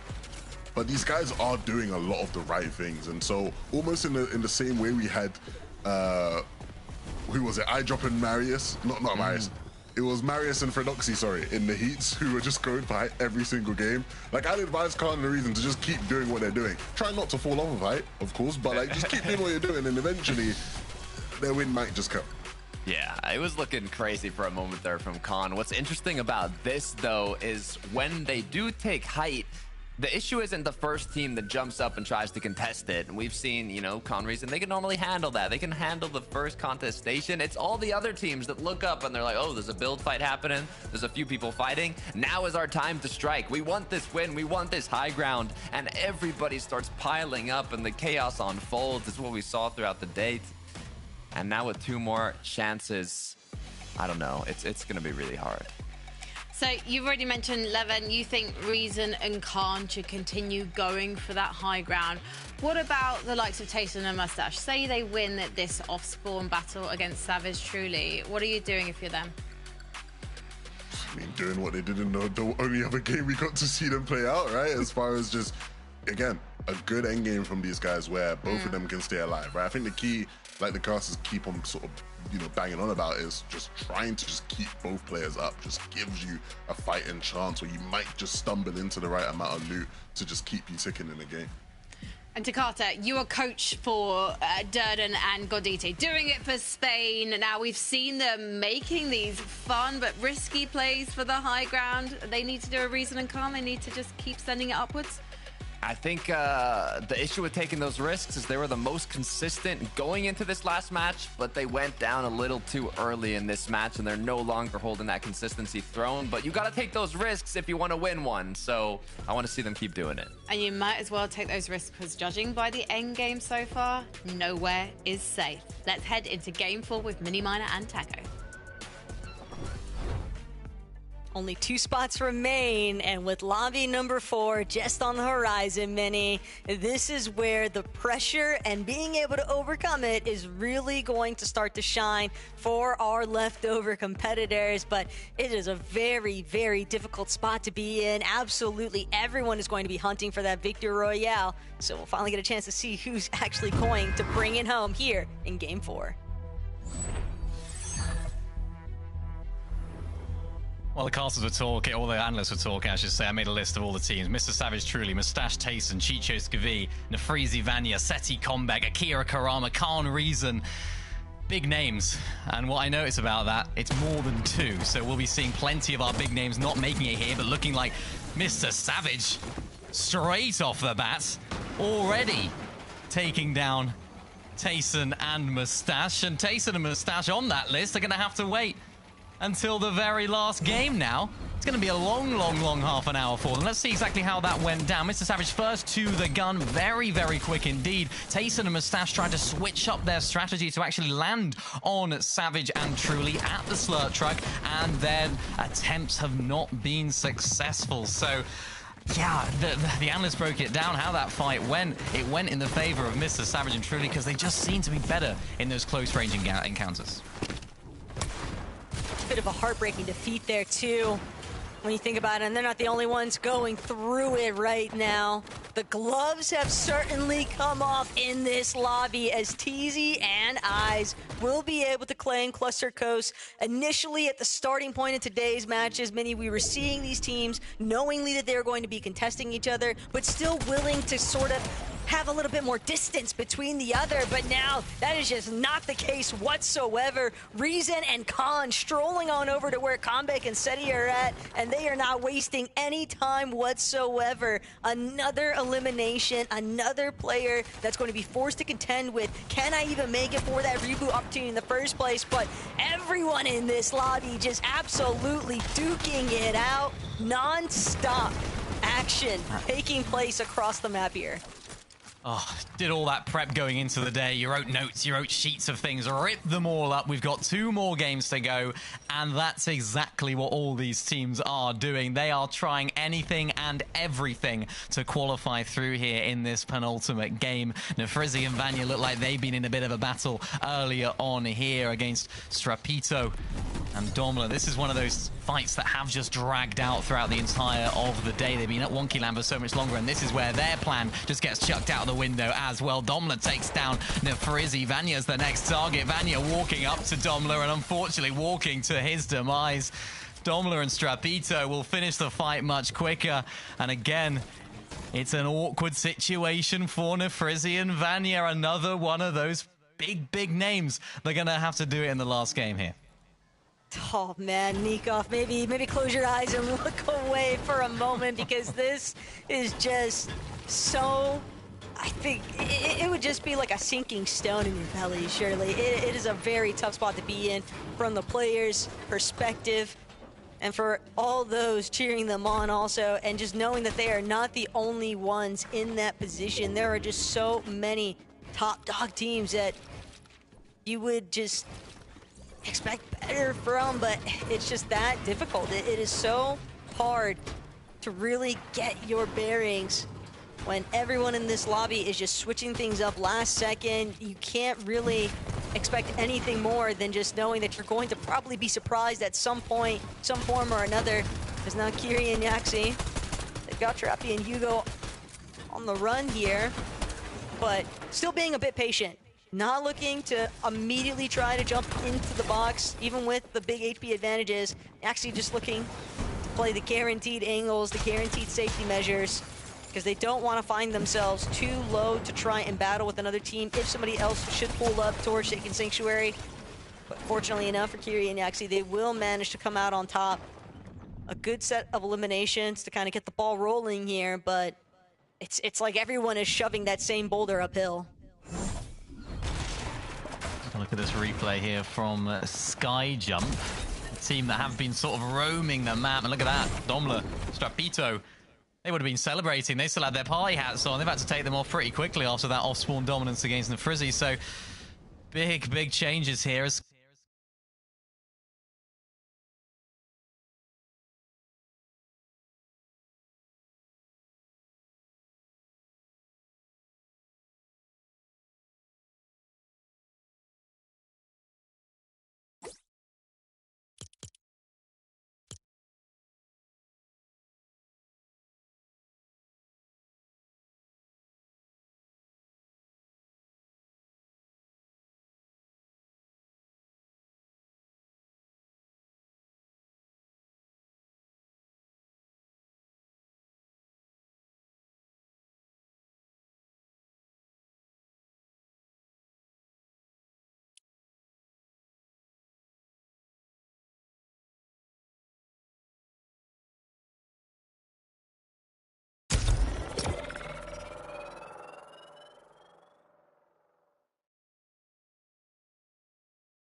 it's always a danger when you're flying off-spawn there, particularly blocking off angles and showing that there's no other teams that could be finding opportunities to take shots on you. Yapko Panzer, a day to, I suppose you could say forget, really. Have to say forget, because it's just not been their day. And it feels like we say the same thing every single game, but it just seems like they haven't been able to find a successful end game, a successful mid-game even, you have to say. Just getting to the end game has been a lot of their issue, so interesting to see how they approach things now. Maybe the extra experience they have of playing together for such a long time previously will play a part, but Izzy, Nosif, getting inside of a bit of a fight here.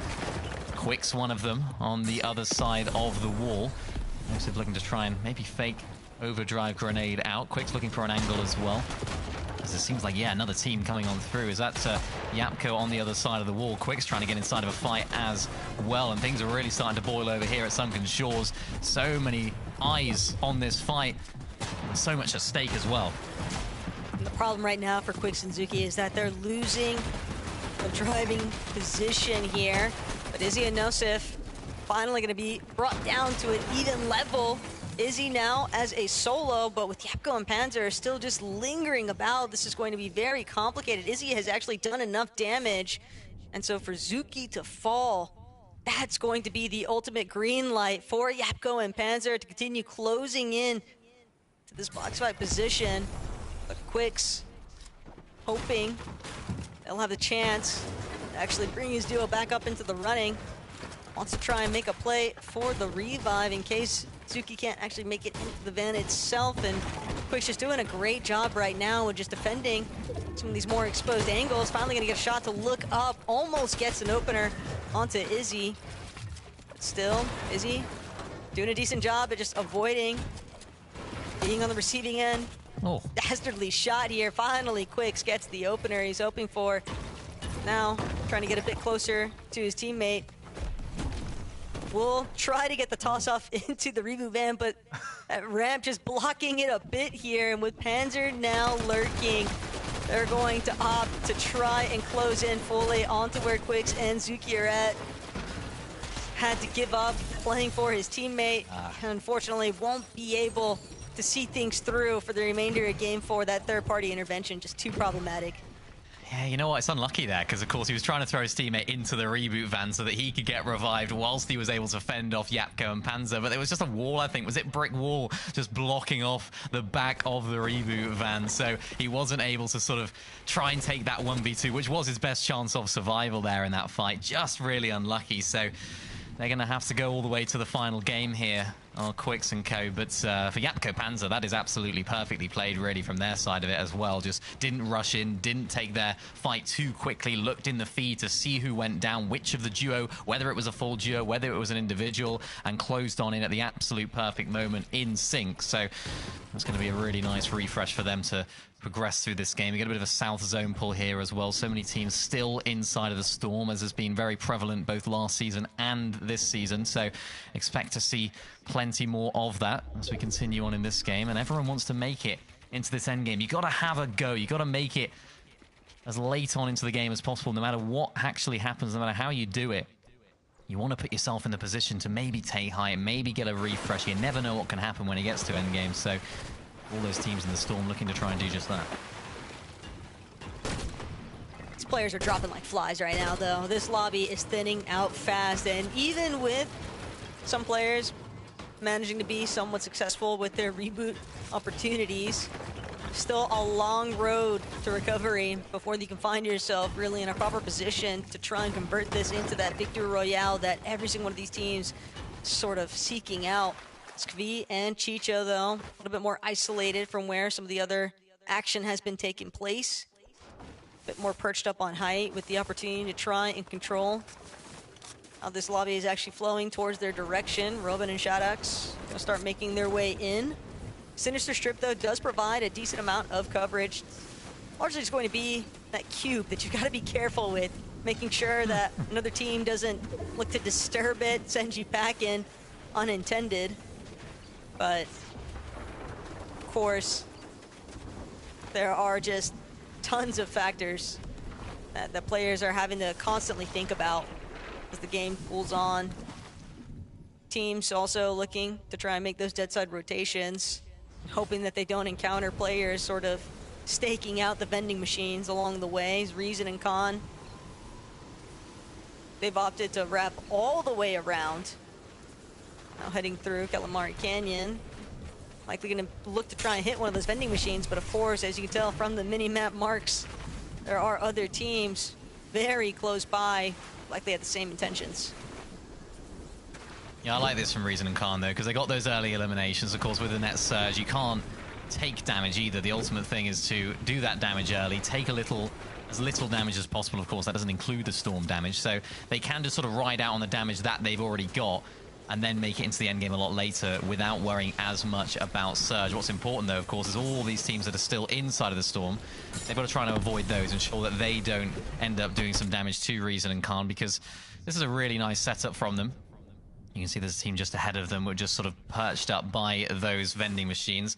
And for Mr. Savage and Truly, we spoke about it earlier, similar strats to Sky and Scroll, similar position that they find themselves in all the way back inside of the Storm as well. But the green light has to come on sooner rather than later for them. It's a 2-tick, of course, at the moment. Will turn into a 5-tick imminently as well. So now it's time to go.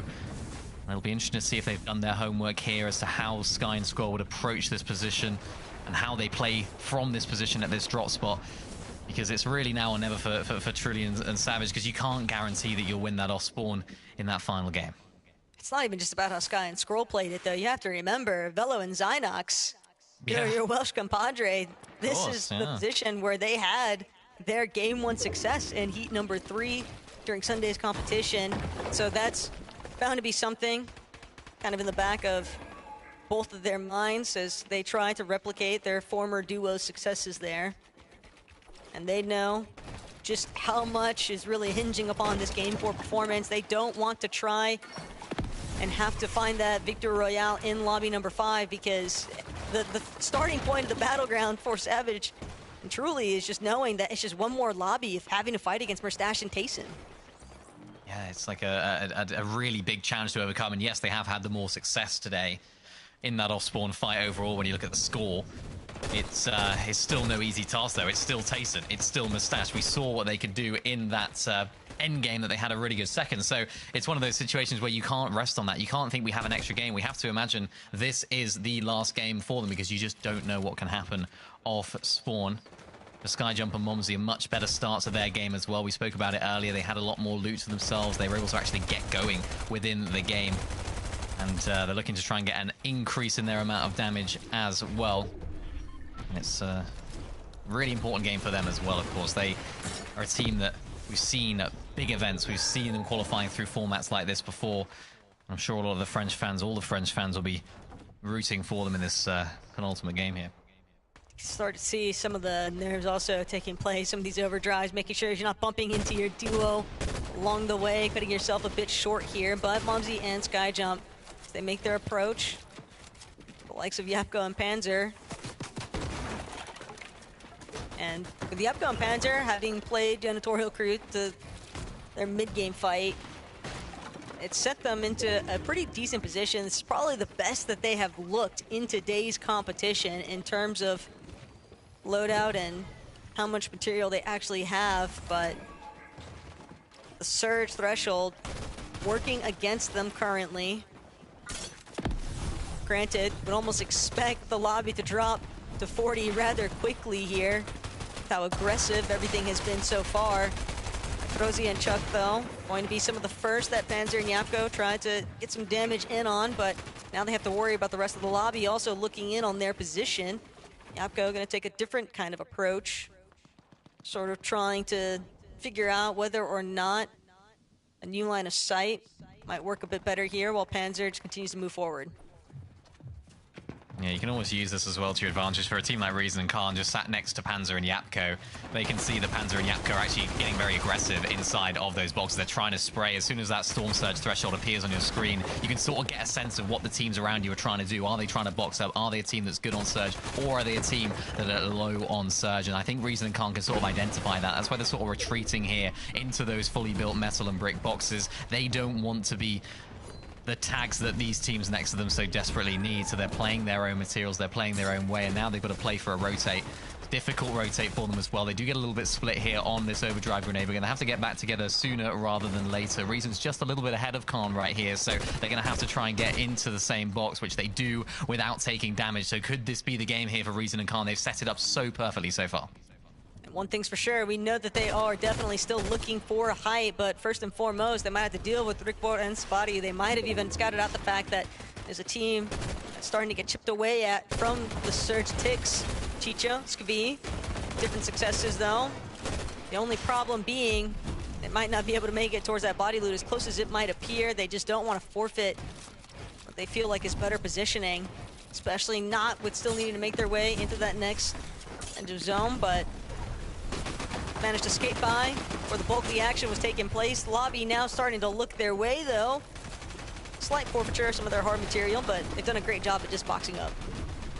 Yeah, I think they're just about in here as well, so they did have to invest a lot of their materials there. They had to invest a lot of their sort of sight lines as well. A lot of players were looking at them right there, but using that fully built metal to their advantage was really important right there. Truly and Savage, what a game it's going to be for them. What a game it has to be for Truly and Savage. But if there's anyone that can clutch up in the final moments, if there's anyone that can perform when his back's against the wall, when Dowsers have written him off, it is, of course, Mr. Savage. He's done it before. Can he do it again with the new blood of Truly, a player that's just been performing so well individually with whoever he's played with at the beginning of this year? And although this week hasn't really been a week to remember for Truly, I feel like they're starting to come into their own here. The fire is starting to ignite. So for them, this is hopefully where it all starts to get a little bit exciting for them. Panzer with a catch throughout the air as well. There's Art Skill down and out, and that's a huge refresh for them. And they also needed that surge so desperately, but for Truly and Savage, can they continue to stoke the flames here? Truly was looking rather solid in that last game. Can't help but wonder what might have gone differently had he still had Savage with him, as opposed to the solo circumstance he was left to try and contend with. But front side of zone, getting a little bit more haphazard here. Team starting to make their move, but Reason and Khan, they might be the ones to actually shut down Truly and Savage if they're not careful. Still holding secondary height position. Yapko Panzer now recognizing the fact that trying to elevate a bit here, but they know they can't go for ultimate height just yet. Savage and Truly have done it though, but you have to remember, Khan, Reason, they're not gonna let this one go for free. They are waiting for a prime opportunity for Savage and Truly to be a little bit more preoccupied. So head on a swivel here, Savage. He's tarping his way through, he's keeping good control of that front side of zone, but they need to make sure that they're suppressing where the rest of the lobby is at. Starting to administer a little bit of damage towards some of the other players in those lower layers, but Momsy catches Flex completely off guard. Great refresh, and it's one that he's going to desperately need. Was running out of material counts, body rolling around inside of his box, still giving him just enough to work with. Oh no, look at this. Reason and Khan now playing for high. Savage and Truly could hold on to it for a matter of seconds. Khan, though, gets overdrive grenaded way on out. Savage coming up against Reason. Two legends battling it up at the top of the hill right here as Savage reclaims the position as the king of height right now. But so many other teams will be looking at this position right now. So many other teams will be looking at this chaos as a potential green light to go on through. But on the flip side of things, Yapka and Panzo, they are all the way down on low ground. And looking to try and make things happen right there as well. Yapko and Panzer, they're a team that can perform in this environment. Momsy as well, now down to, of course, a solo. Got a nice elimination earlier on, keeping himself going, only 18 builds, but tries to make those builds count by going to front side. Yapko, Panzer still causing mayhem on the mid ground, and this is what this duo can do. They have arisen, they have awoken, and they are reminding us of why they're some of the best players in the region. But Yapko and Panzer are fully aware of the fact that they've got to contend also with height bearing down on them. Savage and Truly doing a great job at preventing Yapko and Panzer from really building too much steam as they continue to wear through some of their hard materials. But Momsy, his own agent of chaos here, now looking to see if he can take out Akira, but he runs out of time. Forced out of the box here, a good block by Akira, but as a solo himself, but forced to play. Zone pullback, gonna save him for a moment, and finally, Akira Kurama, who's actually still on his last legs, but the fact that they are able to pull this one out as a duo could make a big difference here as Yapko, Panzer take a moment to pause, take a moment to heal. They got to work their way in, though, from that backside of zone, and it is just very treacherous territory to contend with. No one can seemingly challenge the high ground, but the material refreshes from underneath. Kurama and Akira hoping to see if Game 4 is going to be theirs to take away, but no, Kurama loses track of Spotty, who's just managing to completely spoil their hopes of that Victor Royale. Truly gets the elim credit there as well. Mr. Savage and Truly still maintaining that high ground. Truly building up as well. There's not too many builds on them right now as Yapko and Panzer are playing on that low ground section. It's Truly and Savage up on high. And say hello to another player coming on up. It's Bari coming on through as well. The only solo left in this endgame. Can Truly and Savage finally find their form in this penultimate game of the last chance qualifier? Panzer and Yapko are wounded as Bari down there to cause all sorts of problems for the low ground team as well. They've got to focus on him before setting their sights on high, and they don't have the build stack. Panzer and Yapko finally find one. Savage finds another. There it is. Mr. Savage and Truly down on the low ground, crumbling down and sending themselves straight to the Major 2 finals. Will you ever in doubt? Better late than never, and what a perfect time to strike here. Everyone was asking after that Heat performance from Truly, what does he even do? And we've got our answer, haven't we, Desk?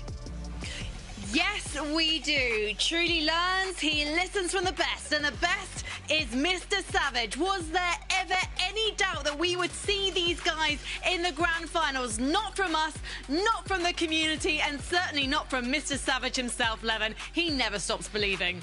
One word. Script. The script. It's just, you can never doubt the script when it comes to Mr. Savage. Oh, I was on the edge of my seat in that end game. Our producer was in our ear earlier in the game, and he was like, guys, the script, I can see it already. Mr. Savage is going to win the last game, and it's going to leave the room for Tayson and Mustache to have an uncon so that they can potentially win the last game. And I was like, ah, man, this guy's waffling, like, he's just dreaming, like, what's going on about? And they go out, and they win the game. And Takara, not without challenge. We've seen the things that other players have struggled with. When when Reason and Faded go up for height against most of the teams in this lobby, most teams roll over. These guys stood tall. Big props to Truly. I feel like he has actually played so well today, and in many instances has ensured that these guys have been in this position to be able to win this game. Oh, 100%. Definitely been the MVP. I mean, that was a full send from Khan and Reason. They wanted that high ground. They've been trying to consistently fight for it, and Savage Truly did not let that slide. Cleaned up the rest of the match. I mean, we were thinking about it, right? There was only one option. There was only one outcome from this match where both Savage and Truly, alongside Payson and Merstash, could qualify. We only had 2 matches left. We only had 2 spots left. I know there's fans both rooting for Savage Truly and Payson Merstash. You don't want to see these 2 duos clashing against each other, and one of them had to qualify in this match. They had to, if we wanted to have that little chance of both of them making it through. But now with one last chance, one last match, one last opportunity, there's only one more duo we can send to the grand finals. Oh, I know. It's so hard for all of these duos. But just before we say a final congratulations for now to Truly and Savage, just props to this duo, because it could be so easy for them to have gone their separate ways after disappointment. The fact that these 2 have stuck by each other, Savage has seen the potential in Truly. Truly has managed to fight like this under the pressure of knowing he's being watched by Savage's community, who are probably very disappointed in what happened in Heat, so probably put the blame on Truly, because they're not going to blame it on Savage, who they've followed for years. But now we've seen what these guys can do. Let's see if they can repeat that in the grand finals, and let's see who is going to be taking the final spot in that lobby after the break.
So this is it. In a few minutes, we'll be heading into the last game of the last chance qualifier for the Major 2 Grand Finals here in Europe. Things are going to be incredibly tense for us on the desk, and they're going to be even tenser for the duos waiting to board the battle bus. So let's talk about some of the favourites going into this final game, guys, because we have to talk about Reason and Khan. They have been on fire with so many near misses tonight, but this is a duo that's going to capitalise on the fact that low ground is becoming more free for them. Levin, what do you think? Well, high ground is becoming more free, high ground, right? Last I'm game, so sorry. They you were know, the only yes. ones that went up for it. And look, last True. time around, I made the comparison to Fredoxy and Marius, and their story in Heats was very much going for height every single game, and he didn't get the win until the final one. Reason and Khan are going to be looking for a similar story. We know what's going to happen in this final game. They're going to go up for it. It's a guarantee. They are going to go up for it. They will just hope that they can actually hold it this time. Yeah, look at those placements, though. 20th, 34th, 7th, 17th. I mean, they've been trying really hard to go for it, but there was only one game where they actually held on to it for a decent amount of time. They ended up getting 7th, but you need the win. 7th isn't going to do it. Yeah, I have no idea why I said low ground just then. I think I was just thinking about the pressure that all of these guys are under, because we have seen these guys time and time again go for that high ground. Interestingly, I can't say the same for Yapko Panzer, because they haven't been making the very end of the end game, shall we say. I think the last game was the first time we've seen them make Zone 12 in the entirety of the Major 2 broadcast to Carter. But when they make it to the end game, they really do look like they are contenders for that victory royale.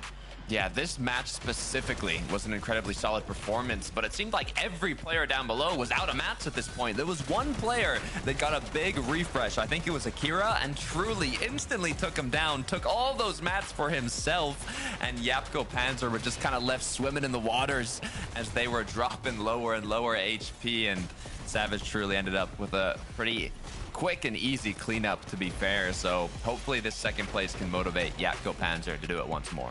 Yeah, I think my biggest worry is that, motivation aside, their problem has been the ability to get to end games with any sort of consistency while actually being in a, somewhat stacked, comfortable position.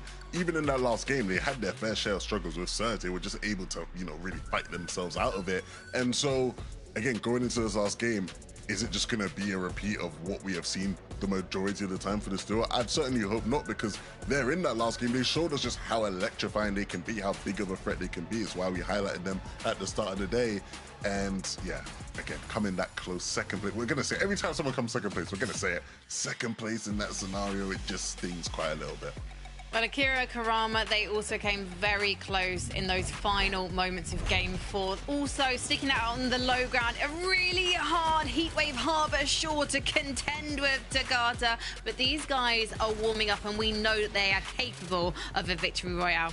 Yeah, big match for them. That's the refresh I was talking about that they picked up. And what's interesting is Savage truly held height the whole time. I mean, Game 1, 5 different teams were height. Game 2, 5 different teams as well. Game 3, 4 different teams. But in this 4th game, it was only Savage truly. They were so dominant, applying that pressure from above, taking out Akira as well. Nobody could successfully overthrow them. So now without them in the lobby, we'll see if Akira Karama can get a better placement. Well, we are nearly ready to go into our final game. There's one duo in particular we have not had the chance to speak about yet, and that is Merstash and Taysom. We know they're going to have the flats to themselves, guys, unless anyone decides to try and take up residence where Truly and Savage left off. It's going to be interesting as we look at them at the start of this game, but if they are uncontested, if they can have a successful mid-game, Takata, would you predict them to take this victory royale like our producer did earlier today? Look, I was doubting going into last match. I was doubting the one game they won off spawn, though. They got second place, and if you want to do better than the one time you got off, the only option is to win the match. 11. Look, it's going to be a tough one, right? This weekend, we're going to have one of the best finals in EU we've had in a long time. And every single player in this lobby wants to be a part of that party. Only 2 players will get the chance. Will it be Taysom and Sash now having Uncon? Will it be, Reason and Khan finally having height potentially uncontested? I'm going to lean towards Reason and Khan in this case, but I think there's so many different teams, so many different players who will be in a good spot to fight for it. Well, there are so many big names in this lobby yet to qualify, but what we've learned from the Heat so far is when the victory royales are on the line, anyone can take it. Count no one in this lobby out. Let's head to Game 5 with Taco and Miniminer. Find myself having a hard time disagreeing with what Levin just said there, though, Mini, because can't help but wonder if Truly had not confirmed that elimination onto Khan when they were initially being challenged for height, would we have been looking at a Reason Khan Victor Royale in Game 4? But now, the last chance to strike is about to play out, and I mean, Game 5, right here, right now. So many players hoping to keep the Major 2 Grand Finals dreams alive, but only one team can really succeed.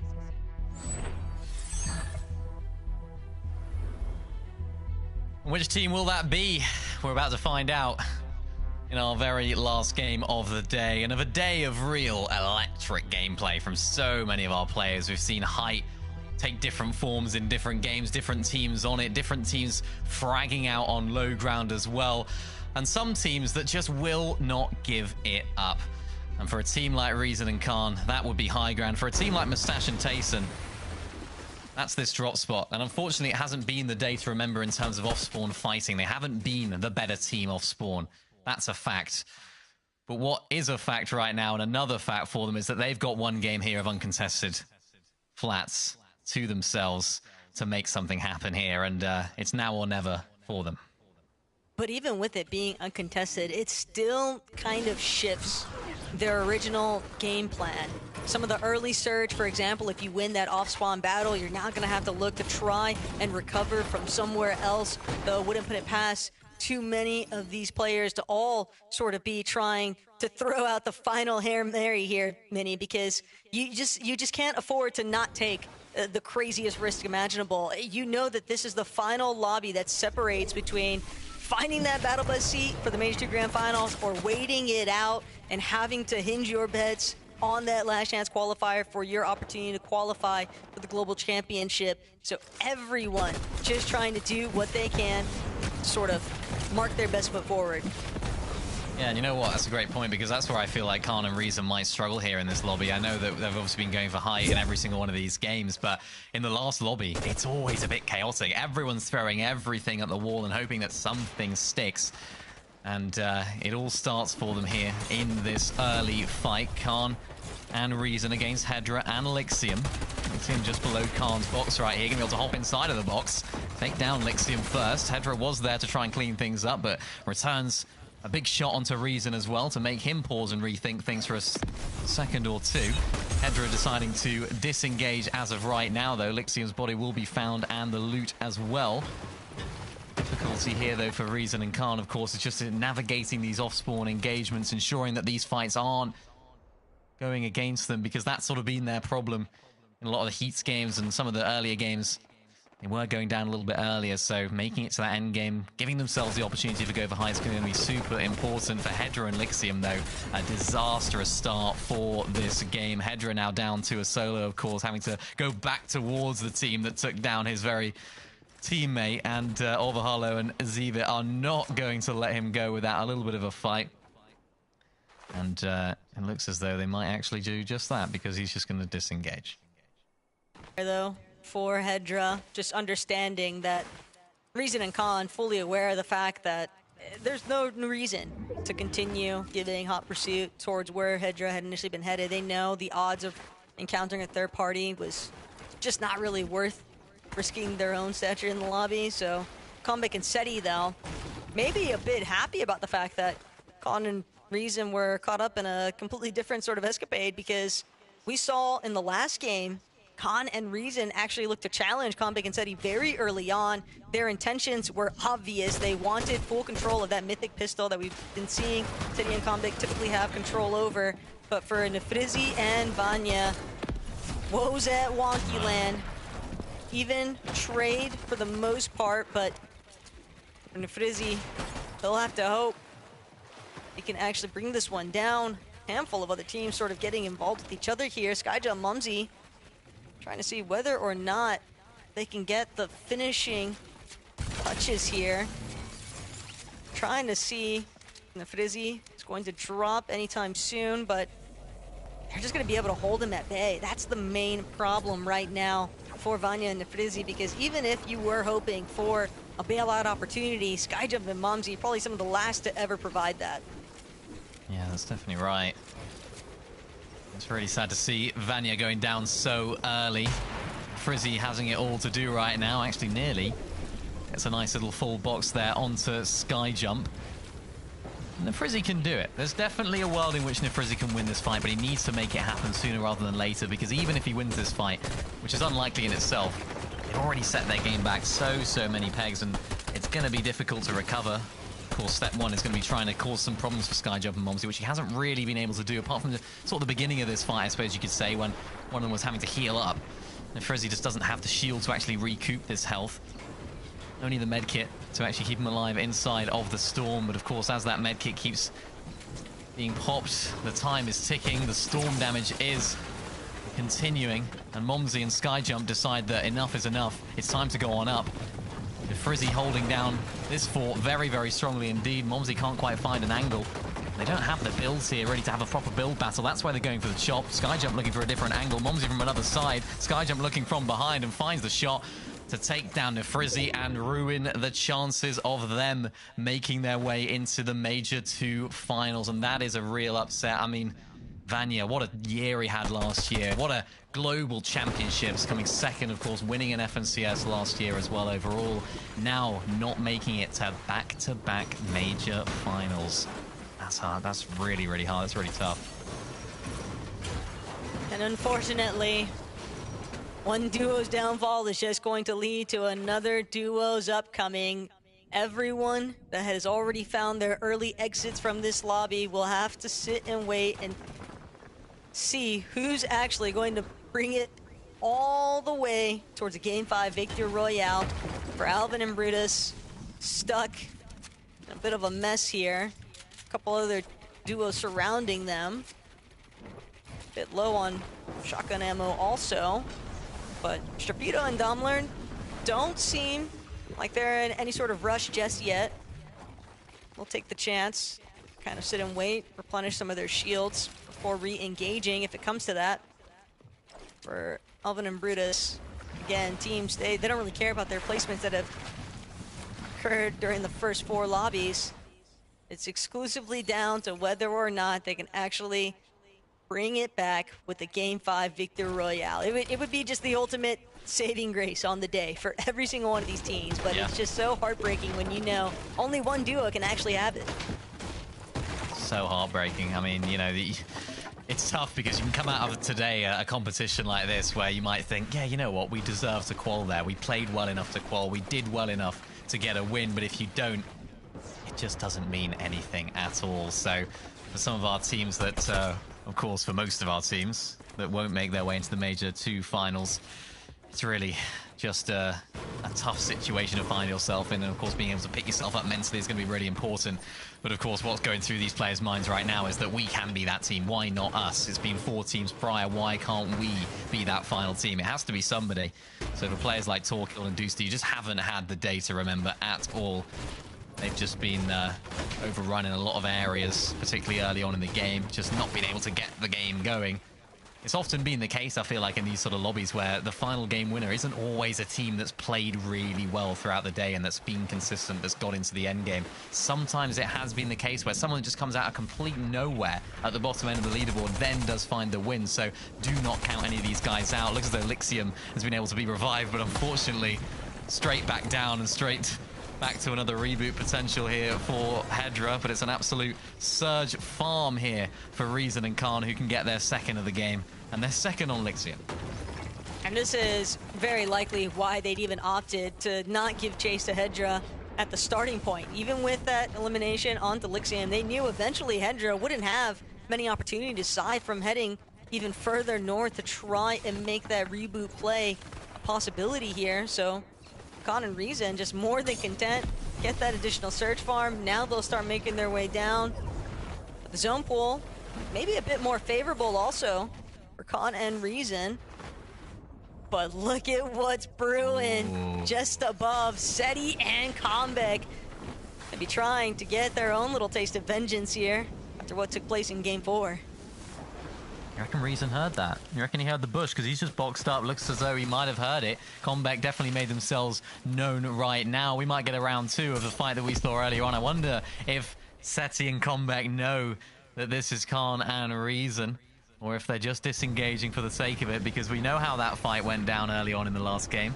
And I'm sure if you're a Seti fan and a Combek fan, you do not want that fight to be going down again.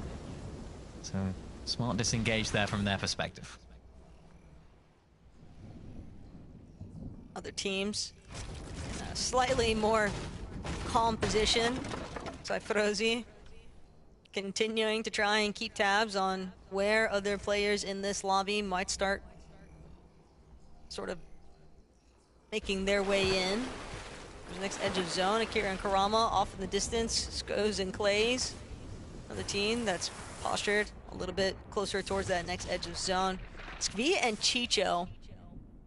Again, initially a team that had been marked to contest Comeback and Seti during the Heats process. They had opted to go elsewhere, formulated an entirely different type of game plan, but here today, when it's just a win and you're in style format, Chicho and Skvi, we've seen moments where it looks like they might be able to just get the job done, but fallen short, and this is where you really got to try and keep that mental fortitude going strong, and it's not easy, especially when you find yourself in those like top 5 positions, for example, but they look to be set pretty well. 627 above the surge threshold. Nice surge base to kind of keep tabs on where the rest of the lobby is flowing in from. And Yapko and Panzer, they could find themselves in a very serious spot if they're not careful. Tough for Chicho and Skvi, because you play like that in Heat, well, so it's like they've been so consistent. Yeah. They've had 3 top 5s, one of which are the 4th, the other 2 were 5th. Eliminations to boot. It's like they played really well. It's just not well enough for this format, and picked the wrong that's gonna be day. something that's gonna. Yeah, you literally picked the wrong day. It's like, do that last weekend, and you'd have been absolutely laughing. But different lobby, different circumstances, different sort of pressure that players play under, of course, in this sort of lobby. Mustache and Tayson, though, you know, they managed to make their way off spawn. Now uncontested, no eliminations for them so far. Huge game needed from them. We saw little glimpses of early days of Tayson when he was considered their GOAT. We saw little glimpses of what Tayson and Mustache were like when they won FNCS back in 2023 Major 1. And 2024 Major 1, I think it wasn't even. We saw plenty of it. And we just need to find that little bit of extra in this final game. Just dig deep, find something, find what's within you for Tayson and Mustache to rekindle that success that we've had in Major 1s of past, and forget what happened in the last one, because it's all up to them. Exactly that is now Oyon Boxo. Get a little bit of damage from Gordete and Zai's there on the way out, but still managing to stay above that surge threshold in a pretty decent spot here. Now looking to see if they can get some return fire in, but not actually able to translate it just yet. Looking back though, for what Khan and Reason have been getting up to. Great drop there by Khan.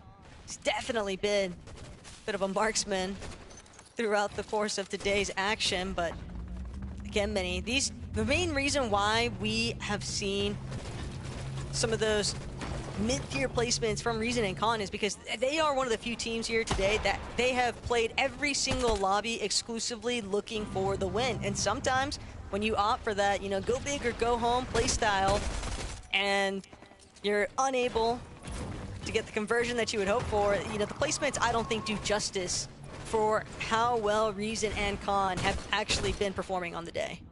Yeah, I completely agree. They've been really good. I think, you know, it's one of those where, again, it's the lobby where people are going to try and take height. They're going to try and overthrow it as many times as possible. So in any other lobby, maybe where teams are trying to play for those consistency points, maybe they would hold on to height a little bit longer. But they've had enough practice now. You know, they've had 4 games of trying to go for it.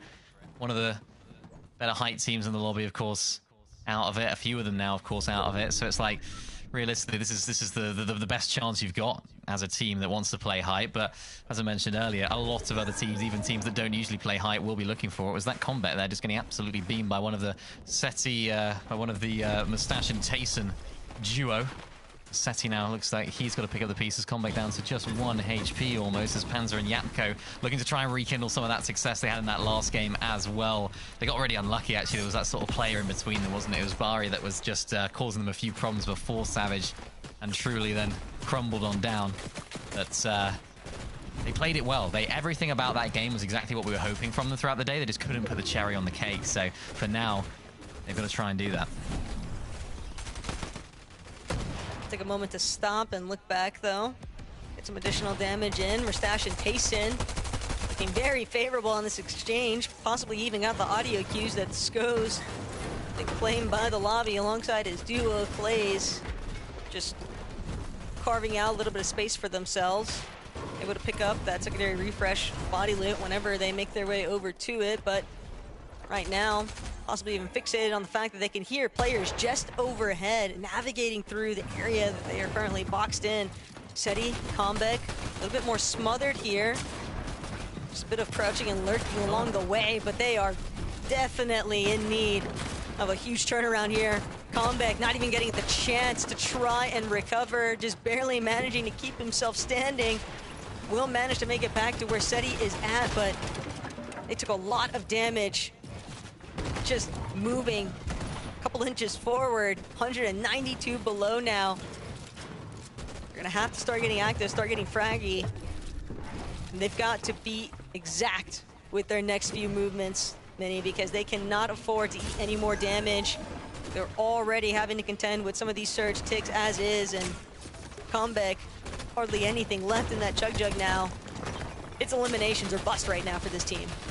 It has to be. It has to be. They've lost all their damage from just Comeback getting beamed. Oh no, Seti there, getting found out from below.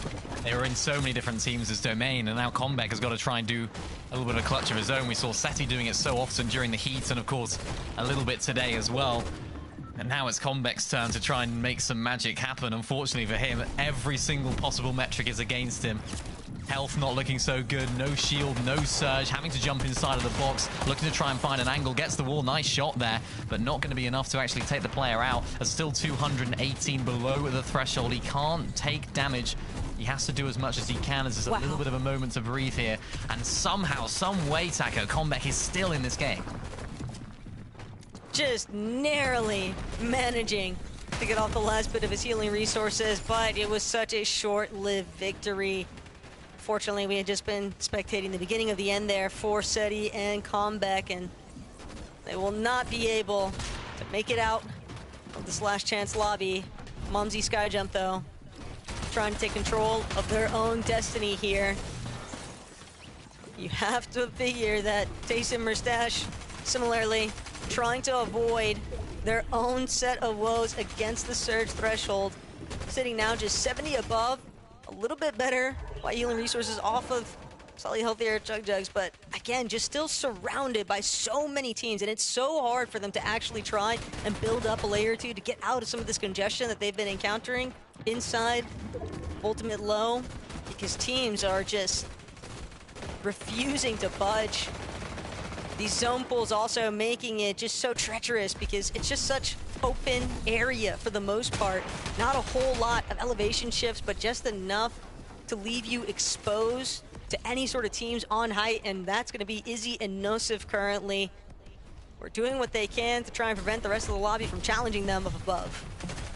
You can see that as well when Reason and Khan were just looking right there. Every single rotate they make with the context of looking at height. You can see them just looking up, trying to look at opportunities as Tayson and Mustache find an opportunity to jump into the box right there. Don't find the knock and use their experience to then disengage, not taking any damage there as well. So they're still looking pretty healthy here on the mid ground. They're going to need to try and use all of that experience here to qualify on through in this last game. If Izzy and Nosif have anything to say about it, they're just going to be trying to spray down everyone, compress the lobby down here at Chop Shop. There's not too much elevation in this area, so it's going to be a full-on battle of the builds for the mid-ground teams, especially teams on the low, just like Momsy right here, looking to jump straight towards that front side of zone and try and capture a little bit of a position right there. Skavi going down there, as well as Nosif and Izzy making their way towards the front side of zone. Panzer and Yapko battling in these mid-grounds like we've seen them do so well, but can they find that successful win after that second place in that very last game? They'll be playing with so much confidence, and they'll be playing with it very well, but Izzy and Nosif retain that high ground positioning and are able to connect on through.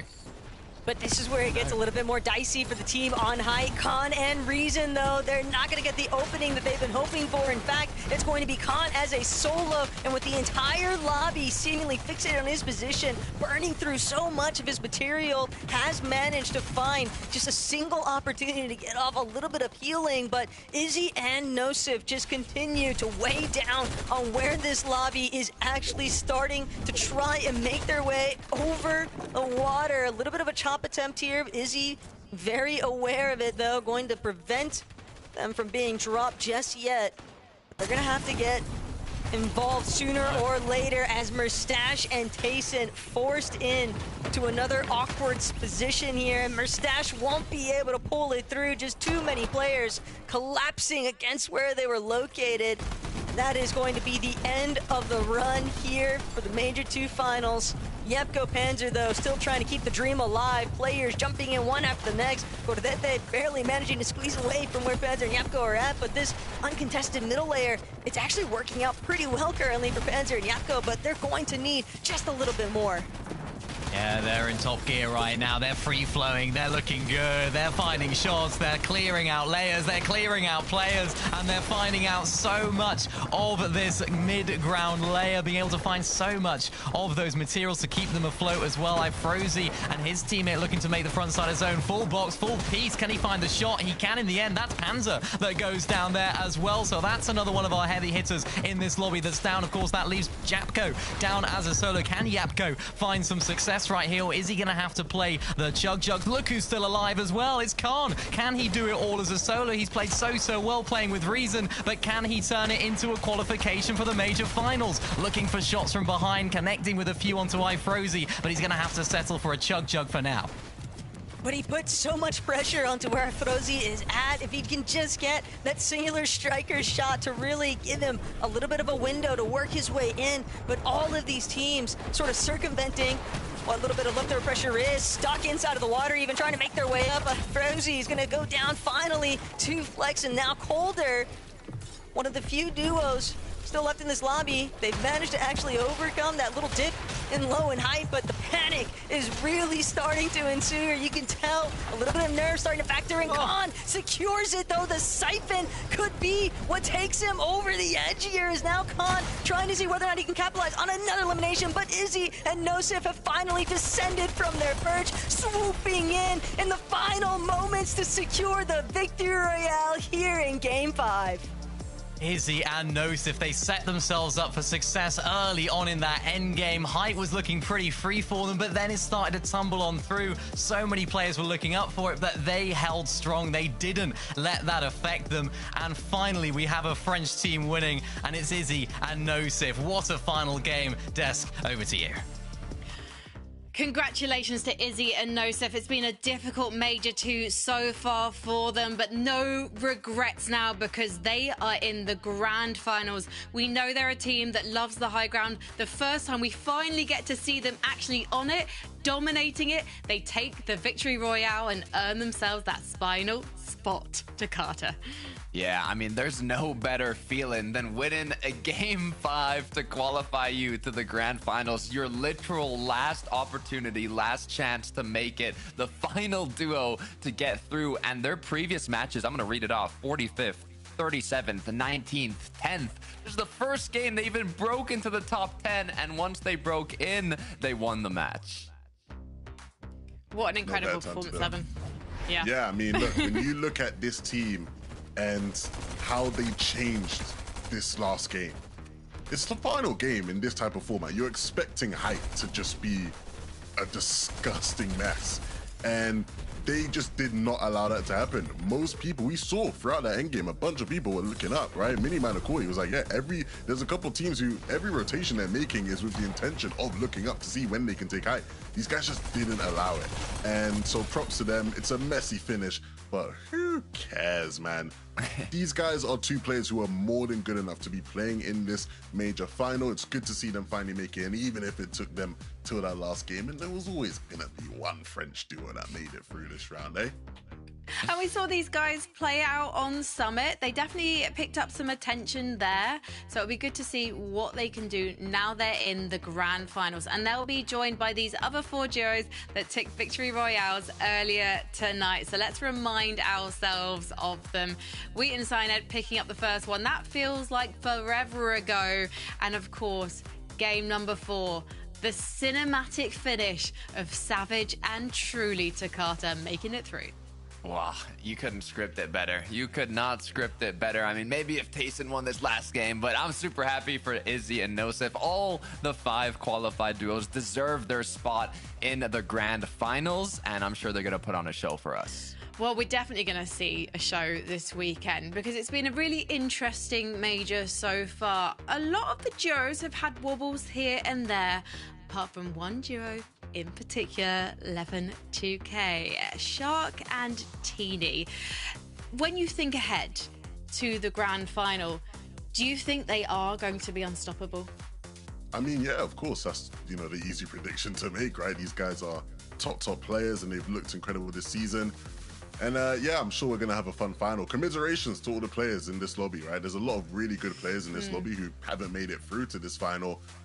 The road to global championships isn't over, even if this season's FNCS is for them guys, right? Of course, there's still the global's last chance that we'll see. And so, you know, some of these players, I think obviously the first instinct is going to be, I need to get rid of my teammate. Who am I going to play, you know, the next tournament with? But, you know, some of them as well, I'd love to see some of them stick. I think there's signs there with a couple of these duos that, you know, maybe you put in some work, maybe you got to pick up a coach or something and you can make things work.